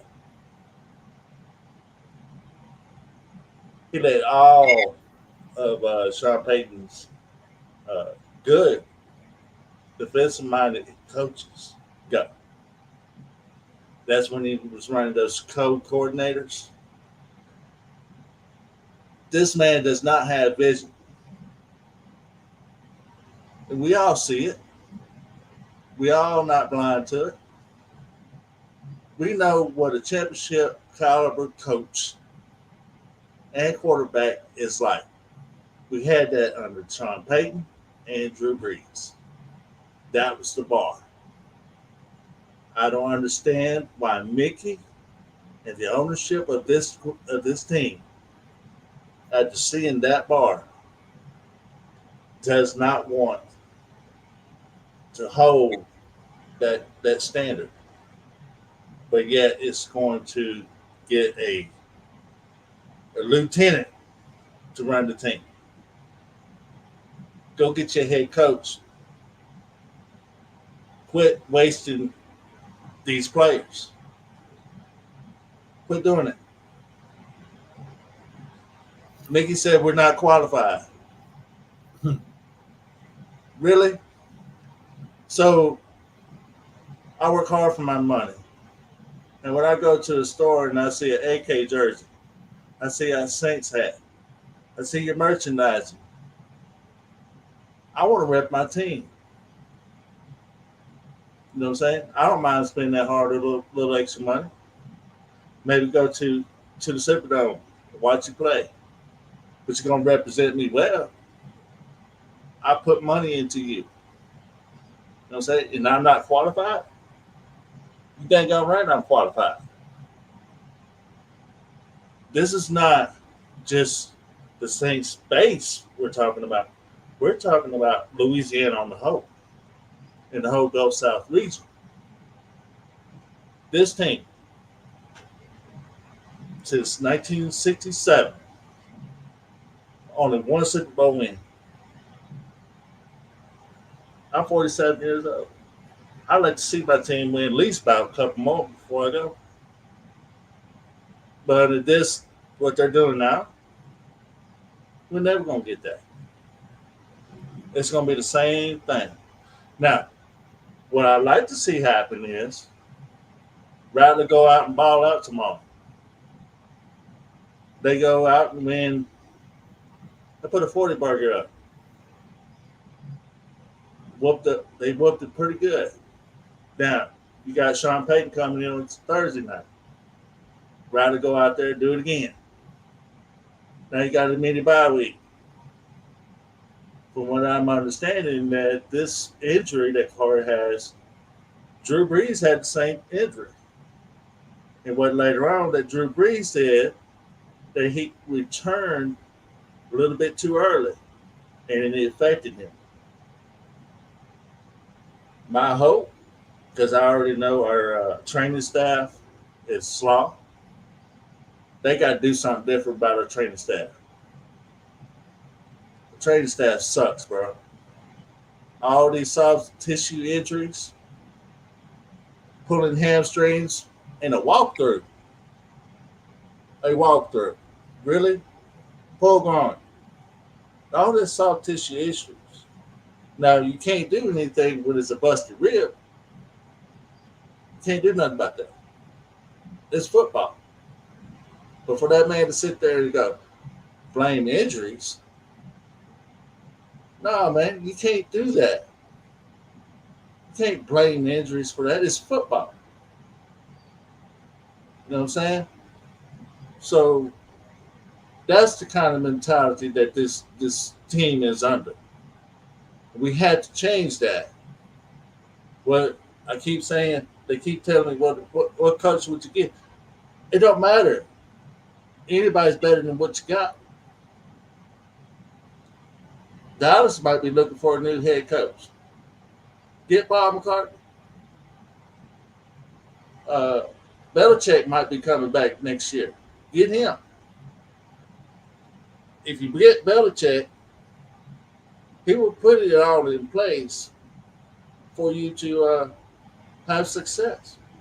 Yeah, you're getting a little old. He might be ready to retire, but he still got that fire to coach. Uh, McDaniels, I'm talking about him. This is another thing about Carr. You have to understand that McDaniels is just like DA. He's a lieutenant. He don't need to be a head coach, but he's an evaluator of talent. So Carr, all this time when he was in the Raiders, and they've been struggling with Carr. 1 year. It took McDaniels 1 year in his first year to look at Carr and go, "You're not it, bro. I'm gonna sit you down." And he set him down. What happened? Raiders kicked his ass up out of there. Why? Because Carr is a franchise quarterback. But McDaniels is a Super Bowl winning offensive coordinator, coach. And he's telling you your quarterback is trash. Now, with that being said, you got Kubiak. I think Kubiak is going to be one day. He's not ready to be a head coach. But I think he's got that vision that he knows what he needs to do. And I think that with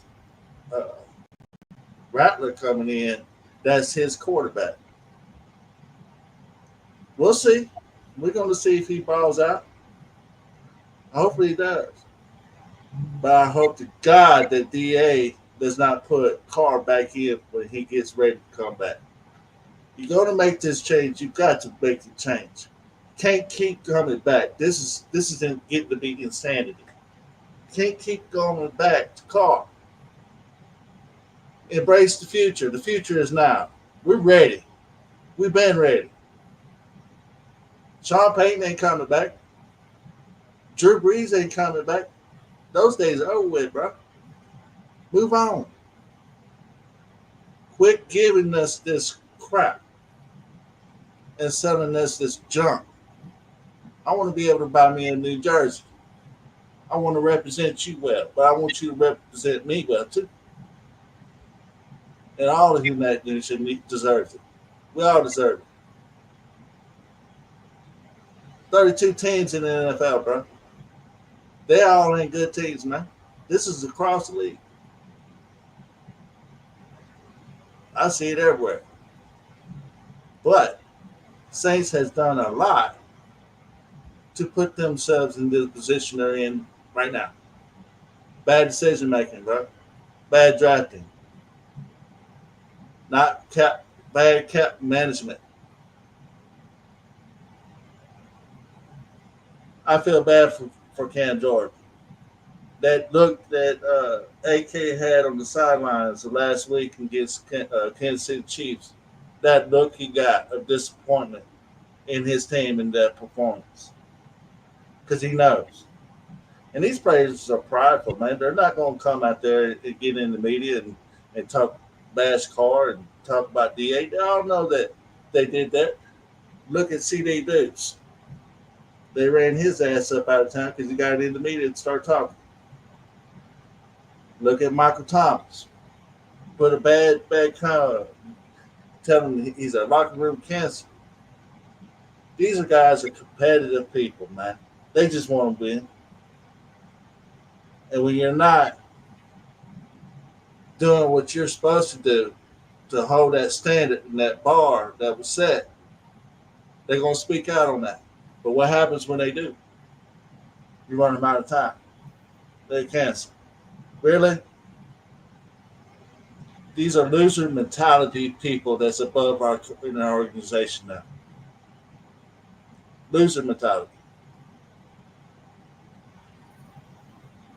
I'm faithful to my team, man. I'll support my team. But don't tell me that I'm not qualified to speak on it, because I will speak on it. But I appreciate you giving me this opportunity. I need to get that off my chest because I keep telling folks, man, Take the Saints glasses off, man. Quit being the fan. Stop with the expectations. Call them out on their stuff. Because we all see it. When I was watching the preseason. I saw Rattler play. We all seen it. He's got that that leader mentality of he's not Drew Brees. Nobody will never be Drew Brees. But he had that trait. That same trait, quality, championship caliber mentality. You want to embrace people like that and put people around him to get that out of him. My concern is DA not doing his losing mentality is going to drain him of his mentality because he's got that championship caliber. I want to win, and we're going to do this. You know what I'm saying? Like Drew Brees. You can see it. Think back on that. When Drew Brees makes a mistake, he throws an interception or he makes a wrong read, does he call out his offensive lineman? Does he call out his wide receivers? No. You see him when he gets on the sideline. That's all I watch. He gets jerking that shoulders up a little bit, and he starts licking his fingers. You know what I'm saying? That competitive spirit that Drew Brees had on that sideline. What do we see when Carr goes on the sideline? You don't see none of that, bro. These people don't know how to compete, man. They're not competitors. Rattler is a competitor. That's what we liked about him. He had that it. He wanted to make plays. That's all this team wanted to do. AK, Cam Jordan, all our vets. That's all they want to do is win games. But you got somebody that's a lieutenant above your team that shouldn't even be there. Well, because from what reports that we're talking about is, well, Sean Payton said, well, you got one in the building. He was talking about DA. Mickey, go get your head coach, bro. So DA can go back to Denver up underneath Sean Payton and be his defensive coordinator.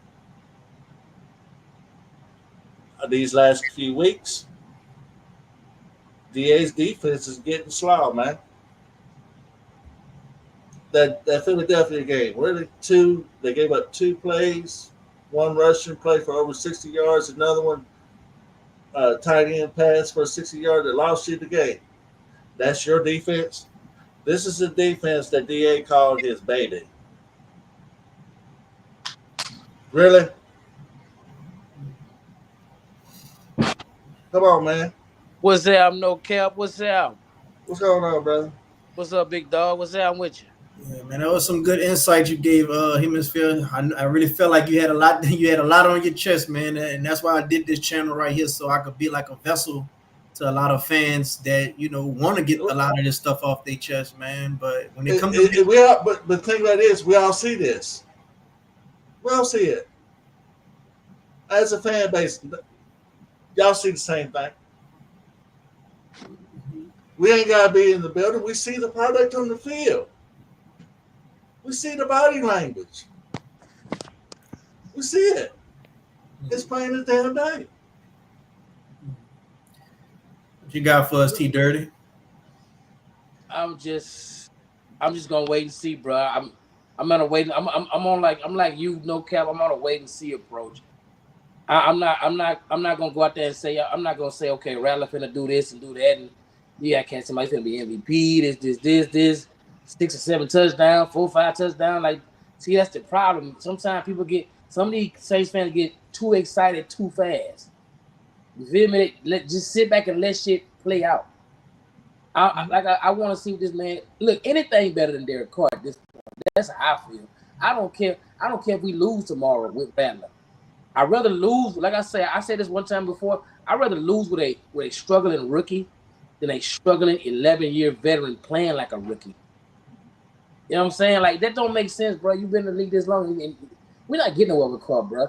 I want to see something other than Carr. This Clint Kubiak playbook can't be used to his fullest with Derek Carr. He's not mobile. He when the pressure comes, he check light engine, the check engine light come on, and he either throwing that bitch already, throwing up back foot and all type of dumb stuff, bro. Come on, man.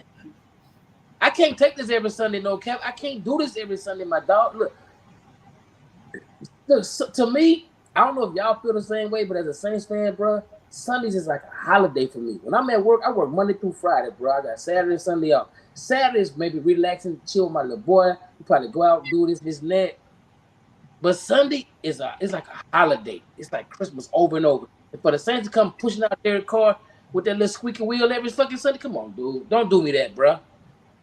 We want to see some. We need some hope. That's all we need is we just want to see what do we have besides this. Let me ask you something. When Tom Benson was around, do you think Tom Benson would let all this shit go down like this? Hell no. Doing? But see, that's the problem too.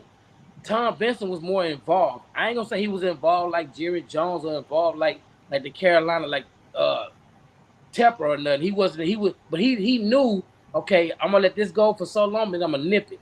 Gail don't know nothing about football, so you could tell Gail just handing the reins over to Mickey Loomis, and that's who we need to really get on, Mickey Loomis, dog.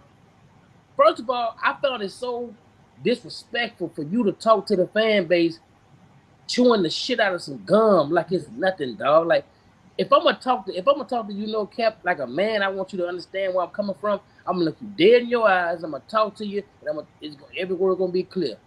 I ain't gonna come smacking no gum. And come on, dude, that was a joke right there. That man, no, he probably can't be touched or something, bro. But it's Mickey Loomis too, bro. It ain't just Dennis Allen. Because for you to see this man lose a record and you still say you're hired, you look like a wet mop, but you're hired. Come on, bro. Well, I think Mickey Loomis is in the will or something for Benson, so I don't think it'll take a lot for him to get fired, and stepping down. I just don't really see him stepping down like that because I just think he likes the control, and I think he has an ego, kind of like a Jerry Jones. So I just think he's gonna try to make this thing with Dennis Allen work, and now that we got these injuries, that's the perfect built-in excuse to keep Dennis Allen around. As far as the drafting, I think a lot of teams have bad drafts, and we just look at our draft and just feel like we the worst team in the league, but we really not. Like, oh no. Us to be competitive the way we are right now, that means we had to do some good drafts. We just look at the bad drafts and just kind of overshadow the good drafts that we did have. But I do feel like the bad drafts we have definitely set us back. The Marcus Davenport, the Peyton Turners, oh man, guys in the first round when they could have been there in the third or fourth round, just reaching for these guys and trading capital, that set us back years. I'm gonna tell you right, like, okay, they knew when Drew Brees is on decline, bro. They knew when he was on decline. It's time to do something, right? That draft, we picked Marcus Davenport. I thought we was going to get Lamar Jackson, bro. I was so pissed off. They kept zooming the camera in. They kept saying, well, Lamar Jackson is still on the board, blah, blah, blah. They kept zooming the camera in on him. And then they said, New Orleans Saints is on the clock. I'm like, we finna get Lamar Jackson. Yes, we finna get a quarterback. And these fools said, Marcus, popsicle sticks, cotton candy, I break all the time, Davenport. Oh! And it happened the same way when we picked up Peyton Turner. I'm sitting waiting on the draft the whole day. I made seafood. I take the draft like graduation, dog. I took it serious. We needed a cornerback. Bad. That's the year we got Paulson Debo. But I'm like, I know we're finna get a cornerback. Sertang was up there, and you get Peyton Turner. I'm like, who? Bro, I threw my phone, bro. I was pissed, dog. I was pissed. But that's what I'm saying. Like, this my team. I love them, but sometimes these mistakes just be killing us, dog. How us as fans see this shit, but they sitting right there but don't see it. Like, how does that shit work, dog? For years, I remember a lot of people used to get on Mickey for not going 30 miles up the road to Baton Rouge and look at Tommy. Yeah, LSU's got some dogs over there playing, man. I don't know if y'all watched it, college ball, but tonight they played Ole Miss, man, and dude, I saw the highlights. I don't really keep up. college ball, but I'm just saying, if the Saints was in the game like that, because the game was real tight, they came all the way down to overtime, and the last game, last play of the game, and LSU pulled it out. But I'm thinking, man, if the Saints had that competitive fire in them like that, they can win games. But I don't see that. I don't see it. And then the crazy I part know. about it, they got people in the building, in the Saints building, who kind of feel like if Rattler do good, that's gonna be a bad thing. Like that's gonna be a thing that that's gonna put them in a rock and a hard place. Like they worried that if Spencer go out there and play well, that's a bad. It's people in the building feel like that, and that's crazy. that's Like crazy. like that's crazy. And then Mickey Loomis, this is the same dude who you say was chewing the gum, comparing Dennis Allen start to Tom Landry start and Bill Man, Belichick start, and Bill on top of that, for that Lions game when the fan base was selling their tickets off and stuff, Mickey Loomis blaming it on the economy, saying we can't afford and all that, knowing damn well if we was doing good, that dome would have been packed, no matter what the economy looked like. Think about people. The economy is bad. It ain't got nothing to do with the economy, homeboy. Because people will spend their lives to watch a good team play. Don't give me that economy shit. It's just because the team trash. We're not paying. We're not spending our hard-earned money to watch this bullshit on the field, dog. I don't care who you are. You ain't spending your hard-earned money to watch no damn shit on the field and be disappointed up close and personal. Hell no. Hell no. I know I wouldn't. Ain't nothing. Ain't you even make me spend? Nope, I'm not spending nothing. That's what I'm saying. These cats like they blind, and that's why I say it's going. The seat's gonna be empty if Spencer Rattler go out there and ball, and Derek Carr get well in the next week, next couple of weeks, and he play, and it go back to the basement type shit, bruh. You gonna see a 2-hour video from me, dog. I'm gonna have it. I'm gonna have to get it all off my chest, bro. I can't do that. We can't. Come on. It's time to put the best man forward. That's what I was saying. He trying to man feelings. That's I don't know what him and Derek Carr must have grew up in the sandbox together. But don't spare this man feelings. This is a business, dog. You ain't spare Jameis Winston feelings when he was. I ain't saying Jameis Winston was the better thing. I felt like Jameis was trash too. That's my opinion. A lot of y'all like Jameis. I didn't like Jameis nor goddamn Derek Carr. I just thought he was the black Derek Carr. I didn't like neither one of them. I just felt like, you know what I'm saying? Like, he's healthy. He's the better choice right now. He might chunk that, because that Minnesota game, bro, we couldn't move the ball with a U-Haul truck. We couldn't move that bitch with a U-Haul truck. James come out there and start moving that ball. And then, I mean, come on, dude. That's the game with Derek Carr faked another injury and shit. Who's to say he's really hurt this time? It might say, okay, Derek, you got to sit out a little bit longer to kind of show you injured. After these two games, if Spencer Rattler do good, they're going to try to push him back on us. Oh, Derek Carr's feeling better now. I feel better. I feel much better. No. Well, I don't want to hear that. Nah.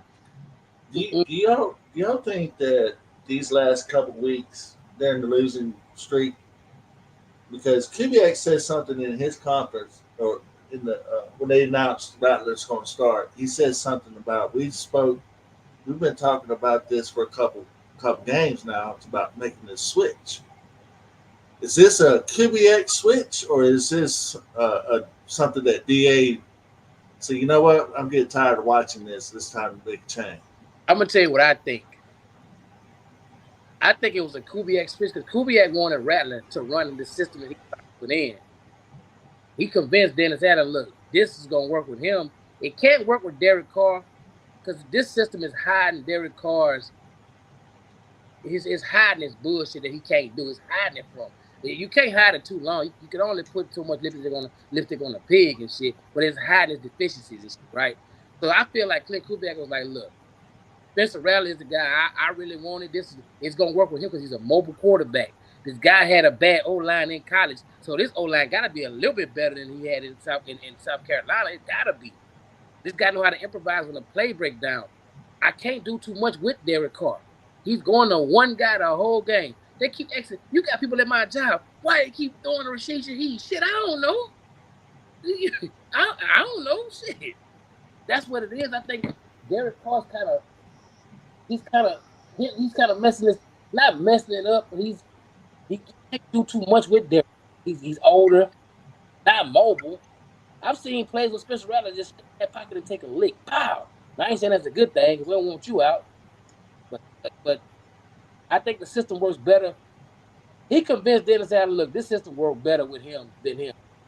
You really won't keep your job. But I'm like, Cap, it's if he keep his job, we screwed because we never gonna win nothing with. We can have a new quarterback, never gonna win nothing with the head coach. This guy is a knucklehead. We ain't gonna win nothing with him, bro. I don't like that. Let me ask y'all this: y'all think the system? Y'all think Clint Kubiak wanted? Y'all think the Clint Kubiak system is more tailor made for a Spencer Rattler, or y'all think Derek Carr is just trash, or do y'all think that Clint Kubiak he really just need his ace in the hole, Taysom Hill? I think it's probably both with the Taysom Hill and Spencer Rattler. I don't think Derek Carr's not good, but he's not good. But I think this system is probably mostly tailor made for a Spencer Rattler type quarterback. The rollouts and all that, you know what I'm saying? And Derek Carr can't do that. But with Taysom Hill, it's like a bonus for him. You know what I'm saying? So without Taysom Hill, he can't do much with Derek Carr.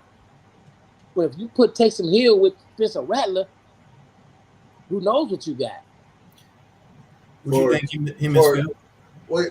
For 2 weeks, the first 2 games of the season, the reason why they scored 40 points is because they had that O-line was healthy. But when McCoy went down with that injury, that O-line went down with it. With that being said, that was a picture-perfect snapshot of Carr. That's what you got with Carr, or that's what you'll get with Carr. When things around Carr is humming, working. These last 3 games during the losing streak, now we're seeing that bad Carr when things are not working very well around him. So, with that being said, you had to make a change. DA's going to have to make a change anyway, because he knows that his time is very, very. His hands are going like sands going through an hourglass, man. He's on borrowed time. He keeps losing games. When the fans stop coming up and that money stop hitting their pockets, DA, your bags, bro. Well, the injury Derek Carr sustained, I think Drew Brees had it a long time ago. He only missed like 1 game. It was that game that we played against the Panthers and we lost. It was a pick in the end zone. He only missed like 1 game. So I really feel like Carr is probably not going to miss. He probably not going to miss the Broncos and the Chargers game. He probably, if at best, just missed the Broncos game. But let's just say if Spencer Rattler do win these 2 games.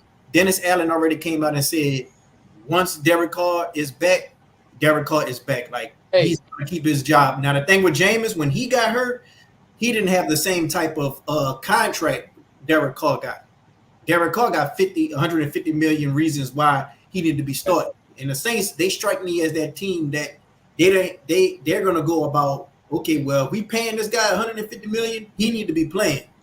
We don't care if Spencer Rattler did what he needed to do as a backup, come in and keep us afloat, and they don't strike me as that team that, oh, well, Spencer Rattler won these 2 games. We need to keep him in. Like, it is a difference between,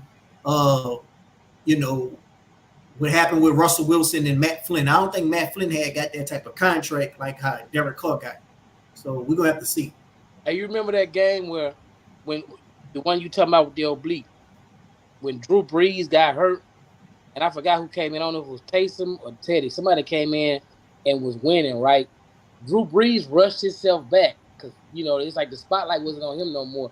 Well, that was a different time, T. Dirt. I'm talking about way back. Drew Brees had this injury way back a long time ago when I know.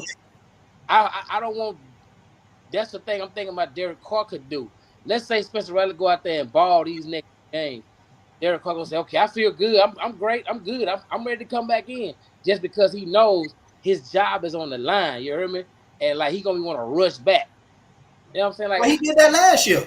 He shouldn't have played that Bucs game last year. Last year we could have put a healthy Jameis and won that Bucs game, but we lost that game we lost that game, and they put Derek Carr in right after the Green Bay game, and Derek Carr couldn't throw past the line of scrimmage. That's why we set a record with Alvin Kamara catching all them passes behind the line of scrimmage because we couldn't throw up the field. So everybody talk about that Green Bay game we lost, but we lost that Bucs game, and we would have won that Bucs game. We could have went to the playoffs too, but they decided to play Derek Carr instead of a capable Jameis Winston, and that's all on DA. And I was just gonna say, you know what that goes back to?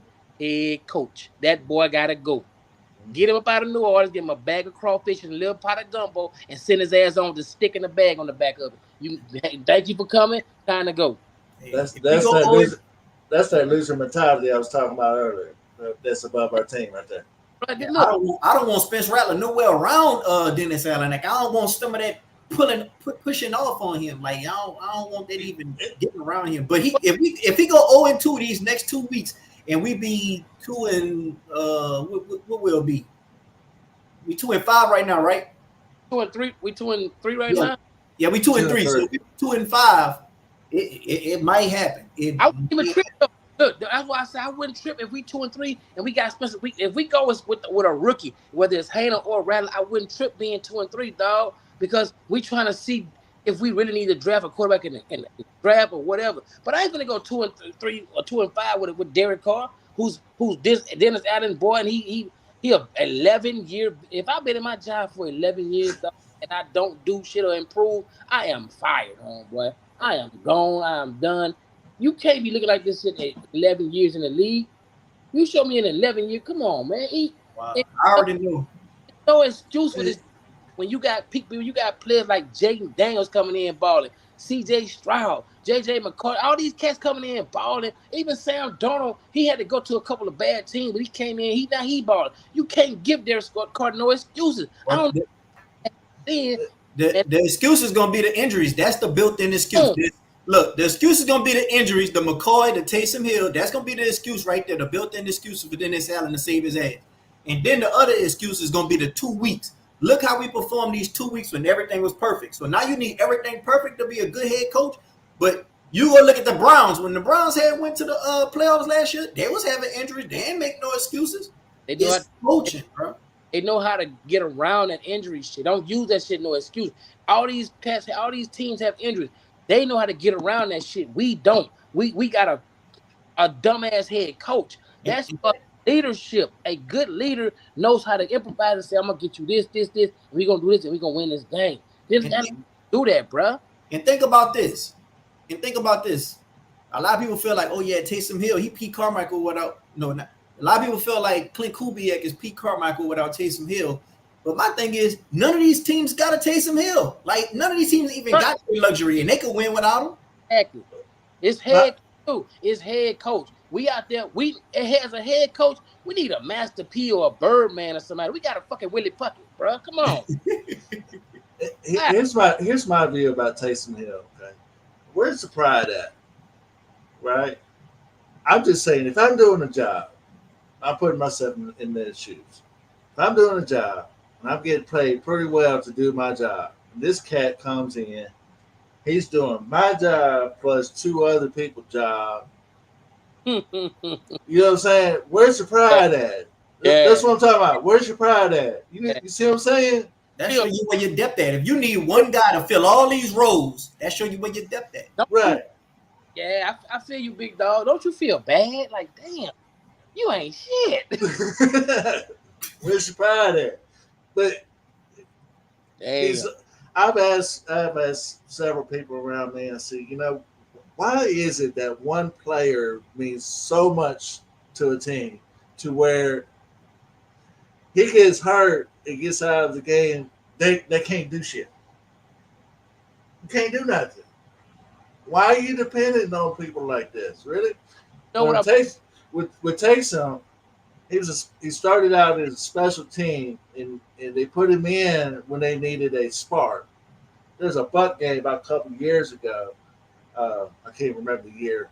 Saints were struggling in that game, and they needed a spark. They put Taysom in to block a punt, and he made a play and sparked it, and they went on to win the game. You are taking this man from that point of view is saying, okay, we're going to put you at running back. We're just going to run you all game long. You can't do that to Taysom. He's not built that way. That goes back to me saying this. Maybe Clint Kubiak knows Derek Carr's not the quarterback he needs or he wants for the system, but he needs Taysom Hill to cover that up too, to mask all them problems. And when Taysom Hill is not there, ain't nothing he can do with just Derek Carr. Derek Carr needs, look, you ever bought your kid a toy or something and it needs this to work and it needs an accessory? Derek Carr needs an accessory. Other quarterbacks don't. They just need batteries and let them go. This man needs the clip, the arm, this to work. That's probably what it is. He don't know what to do with just Derek Carr. He trying, but it's just Derek Carr, bro. He need that accessory, Taysom Hill, to help Derek Carr out. Like when Drew Brees' arm was declining, we knew the ball finna go deep when they come on to the side, Drew. Get you a little Gatorade and Taysom pot his ass out there and throw the ball deep, and then they say no, Drew, come back out. Like, come on, like. But it just got to a point with Taysom is his predictability now. So every time when he does come in, they're gonna line up in that daggone shotgun. But they can't stop it. I know, but it's only one team can't stop it, but the other teams can. Atlanta can't stop that play. Yeah, you know that's bread and butter. He'll burn up the Falcons all day long. But when he lines up to anybody else, he runs that damn play, he gets stopped. Like I say, man, I don't. Yeah. If we lose tomorrow, bro, I know it's gonna be some of y'all gonna be probably ready to drink bleach and sitting by the socket with a fork, ready to stuck that bitch in the socket, dog. I don't. If we lose with Spencer Rattler, I'm not tripping, dog. I'll be tripping. If I'm tripping over $150 million 11-year veteran. That's what I'm tripping on. If we lose, when we lose with that, there's no excuses to lose my dog. Now if we lose with rookie, okay. All right, but I ain't gonna say I'm not giving Rattler no long leash where I'm saying you can lose. Nah, but give him time to. If you gave this man 11 years to see what he got, well, shit, can Rattler get some time too? Can Hainer get some time too? Like, come on, bro. Like, nah. Wait, my only solace and hope in all this is us know we hit the draft. We gotta let some players go. I'm tired to tell y'all. It's not about the name on the back. It's about the name on the front.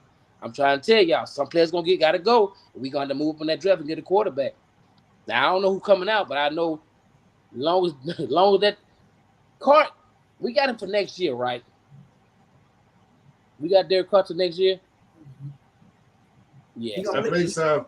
I think he's on the contract next year. Remember, he got that extension. They have an out for after this year. Though. Next year is his last year. You can stamp this year. 11:30. What was 11:30 over here? What time is whatever time is over there? 11:30 Saturday night. He's gonna be gone next year. Next year is his last year. So y'all can go ahead and bend the cone on that. Bend the cone on with that car. Go ahead, put a little gas in, and joyride all you want. That's it after next year, bro. And I just believe in the Brady effect. I mean, Tom Brady was drafted in the 5th round too. He ended up being a freaking Hall of Fame quarterback. You know what I'm saying? And I'm hoping that this turns out to be that case yet again with Rattler.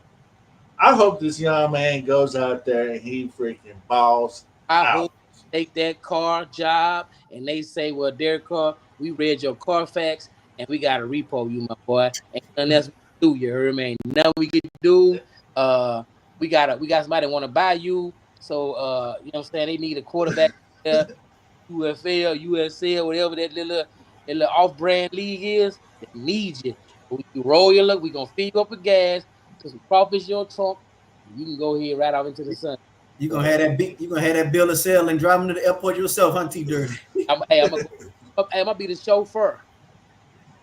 I tell myself, dog, because I'm telling you, we not going nowhere as long as we got Derek Carr and Dennis Allen. We not going nowhere. I don't care I don't care how optimistic you can be. You want to be. We're gonna be good. Nope. We got 2 knuckleheads, bro. What's y'all score predictions for tomorrow? I don't have no score prediction, bro. I don't do score predictions. I just want a fair game, a good game, a competitive game. I don't want to go out there and get baby all down and shit. At least fight back. You know what I'm saying? Give me a good game. I don't do score predictions because it's NFL sometimes it look rigged, so you never know. Like they say, we're gonna lose to a certain team by 1 or 2, and we lose to that team by 1 or 2. So I don't do score predictions, dog. You know what I'm saying? Something fishy about that shit. You can put that in some seafood soup. I don't know, man. Our team is too inconsistent. I don't know the unknowns about Rattler. I just know that we all saw what we saw during the preseason with Rattler. He has that it factor. Yeah. And what up with Drew Brees and everything that we know about Drew Brees, that's the standard. And he has that with that quality about him. That's the only thing I know. Now, with this offensive line and all that, we shall see. We shall see what goes on. I can't put a score on that. I'm like y'all. I'm just waiting to see. It seems like I'm just waiting to see. it feels like the first game of a new. It just feels like the first game of the season because we got Spencer Rattler starting a new quarterback, and the Bucs. I don't know. It just feel like a new game, so you can't really predict it. Right. It's our first time starting a rookie quarterback in a long time since Ian That, Book. Ian that Book, but I don't count the But Ian Book game. Ian covering. but guys, I just want to put that out there about Brady. I mean, he was a 5th-round draft pick, and look what he turned out to be. You can't. So that tells me how Purdy when he's Mr. Irrelevant. So it don't really matter where they're drafted at. I mean, yeah, I would love to have a top 10 quarterback drafted in the first round, but that means that my team was trash And no, to get that. You know what I mean? you know what that means. Also, that means these quarterbacks are evolving, and Derek Carr hasn't evolved. He's stayed the same. He's always been the Right, same. And Raiders, for the Raider fans, that's the best quarterback they've ever had. right, As who they had, Stabler or somebody, I don't know who they had before. I don't know, but they right. ain't never a good quarterback. So Derek Carr was the best they had. So I be arguing with Raider fans. They be talking about, hey, no, Derek Carr's a good quarterback. You got to give him time. Man, ain't no time. Got to give him nothing. Y'all gave him 9 years. We ain't over here. We ain't giving him no time like that, bro. Too much weight to break the wagon. We ain't doing all that over here.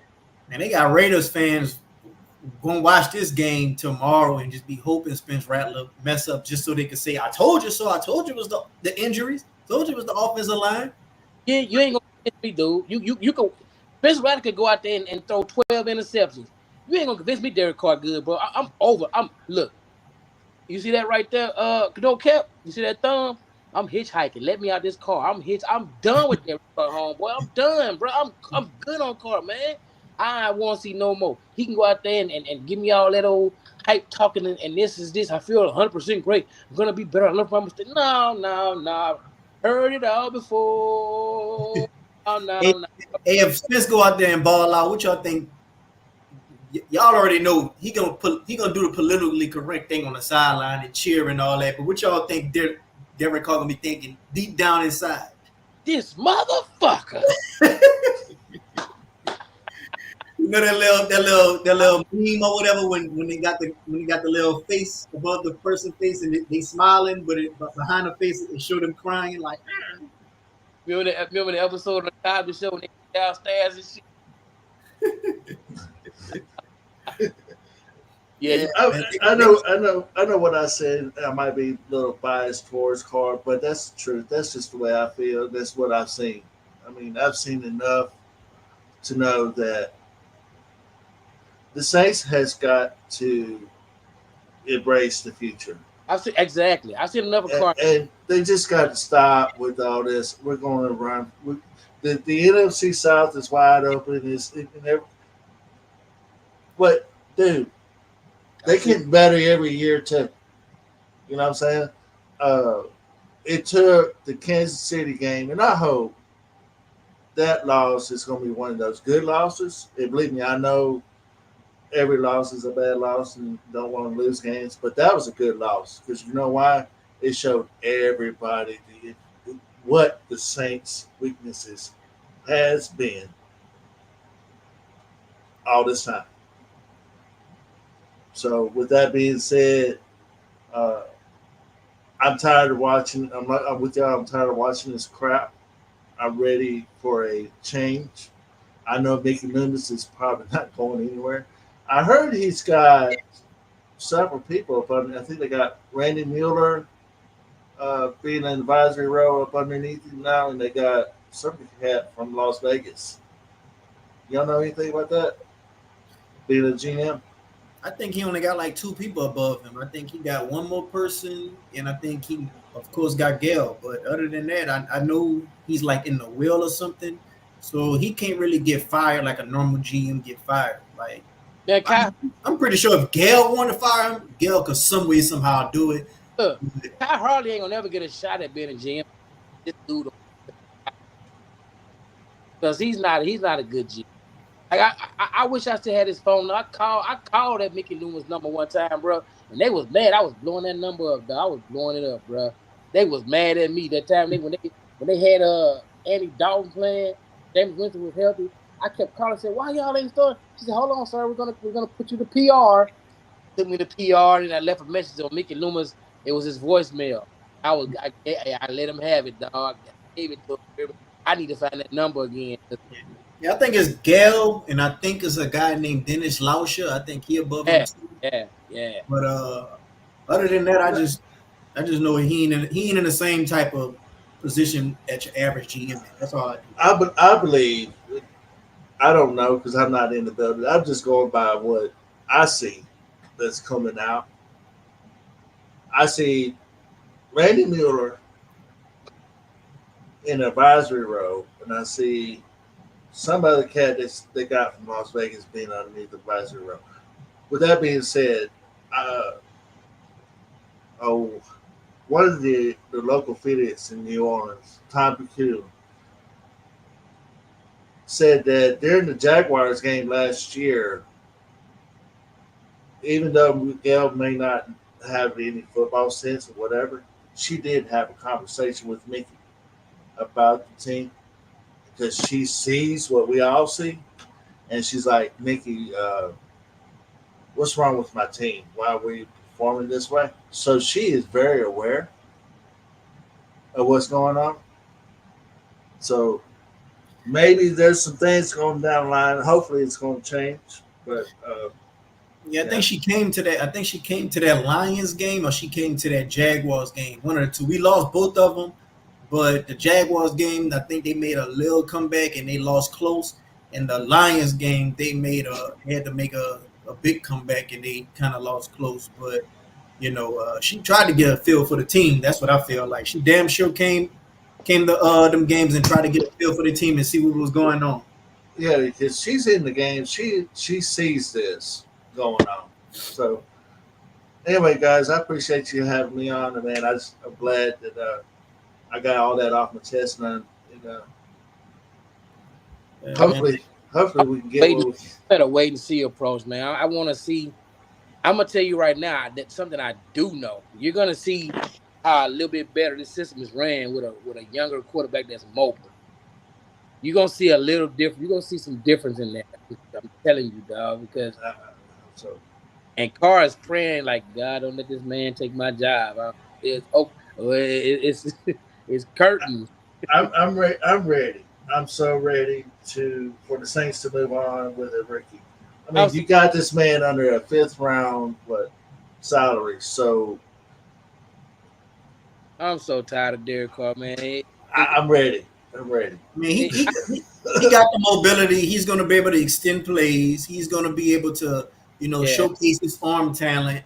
I'm pretty sure that they have a decent amount of plays that fits his skill set that Clint Kubiak could really catch him off guard with that hasn't been on film. So he has like a element of surprise with him, and but the thing is, Clint Kubiak used Taysom so much. Like, it wasn't just a shotgun play. He was coming out and running the ball. It wasn't just him being at halfback, running the ball at the running back position. We was motioning out Taysom so much, and you ain't know where he was gonna line up. You ain't know if he'll come out right there at the fullback, but then we'll motion him out and he'll be in the slot. He'll be at tight end. He'll be at running back. You ain't know where he was gonna be. So until we came about that lineup. So right there, I really felt like that was Clint Kubiak ace in a hole, but it kind of turned into his crutch, his handicap. So we about to really find out if Clint Kubiak is that wonder kid or not, or if we just had some good matchups and we were just really utilizing Taysom Hill in a way that was just hard for a lot of these teams. Or is he Pete Carmichael with a face change and a new name? We about to find out. We definitely about to find out. I'm gonna go lay down, bro. I'm gonna go lay down. I got some shit to do tomorrow. I'm gonna try to grill, but the Saints have been enthusing me to grill like I want to do, dog. So I've been cooking in the house lately. Like, y'all don't deserve no goddamn grill food. Y'all getting goddamn chili dogs and shit. Go ahead on and shout out your YouTube channel while you're on here. For everybody that's in the chat, T Dirty has a YouTube channel of his own. He very funny. Like when it comes to Saints content, by far the funniest Saints content creator. I'm sure he had y'all laughing right now. Look here, bro. Look. First of all, I started my channel because there's nowhere to talk. A lot of times, these content creators, they don't have their lines open when you want to frustrate when you lose it, when the game is lost or something, you want to just yell and you want to. That's why I created my channel, just to state my opinion, how I feel, dog. And all I do is just say how I feel, what I feel, and I don't hold back. Now, it might come off as funny sometimes, but that's how I feel, bro. So it's T Dirty TDIIRTY00. It should, when you go to my logo in the chat, click that link and it's gonna take you right to my page. I used to rap, so the rap I used to do the rapping thing. The rap got too baby oilish. It was funny. I could. It was crazy. And from then I started writing. I write children's books too. But then I'm doing this thing too. But I love the Saints, bro. So I like the event when the Saints do bad, bro. I can't hold it in. It's like you got a big secret and you won't tell it. The Saints is just, they make you want to. Just if you want some real shit like No Cap got too. That's why I like No Cap. He ain't gonna sugarcoat no shit, bro. I don't care if you want to hear that daffodils and roses about your team. If they not daffodils and roses, we gonna tell you shit and hogwash, because that's what it is. I don't care what y'all want to see. You gotta trust what you see on Sundays, bro. And that's all we do. That's all No Cap do. That's all Dolph, TJ Jones, Big Q. I listen to all them cats too, bro. It's real shit. I'm not gonna sugarcoat nothing. And that's how we do. That's how I do it. I just speak my opinion. I don't give you a lot of X's and O's. I just give you how I'm feeling and how a million other Saints fans feel probably the same way I feel, but they don't probably get on cam and do this. I just tell you how I'm feeling though, bro. That's why I started my channel, dog. Yeah, you could go ahead on and if you got the platform to find your children's books, you could go ahead on and let them know where they can find that at. Oh well, right now I'm just selling them out. Like I used to sell CDs at the trunk. So I'm doing them by the trunk. It's called Reach for the Stars. It's a motivational book for kids, man. My little boy, when he was born, he was a preemie. So the doctors was telling us he's not gonna be able to do this and this and that and that. And that's terrifying, dude. But he came out, he's 5 years old now and climbing the walls like Spider-Man, bro. So you can't tell me what, you know what I'm saying? Nobody can tell you what your kid gonna do. Your kid gonna determine that. He determined that. So that motivated me to write a children's book for him. So it's been in Kenya, Africa. It's in the Philippines right now too. I got a couple copies over here. It's word of mouth and by hand, dog. That's all I'm doing, is by hand, bro. The $10, I ain't trying to ask for no arm on there. I just want to get my book out there, motivate the kids, especially this time. This this world going crazy, bro. So yeah. Appreciate you calling in, T Dirty, bro. Picked up. All right, Who that? Good, yo. All right, here, Miss Phil, man. Appreciate you coming to the channel, man. You dropped a lot of gems with your commentary, bro. I'm just appreciating people who come into this platform, and I'm using it like a vessel where people could just channel their thoughts on their team, man. Yeah, I appreciate the platform, man, and we shall see. A lot of change got to happen with this team at the end of the day, man. But yeah, I'm gonna get off of here too and let you enjoy the rest of your night, man. And do that, y'all. All right, man. Appreciate it. Call back anytime. Will do, man. Later. Yeah, man, but that's basically why I created my channel as well, man. Shouts out to them two guys coming in, and I'm having my platform as like a vessel for fans could come share their thoughts. Like we ain't even much gotta agree. Like we ain't gotta have the same viewpoints. What type of world would it be if everybody got the same opinions? So my channel is just I would like to collab with a lot of people, but a lot of these Saints content creators, you don't really see them collab or not.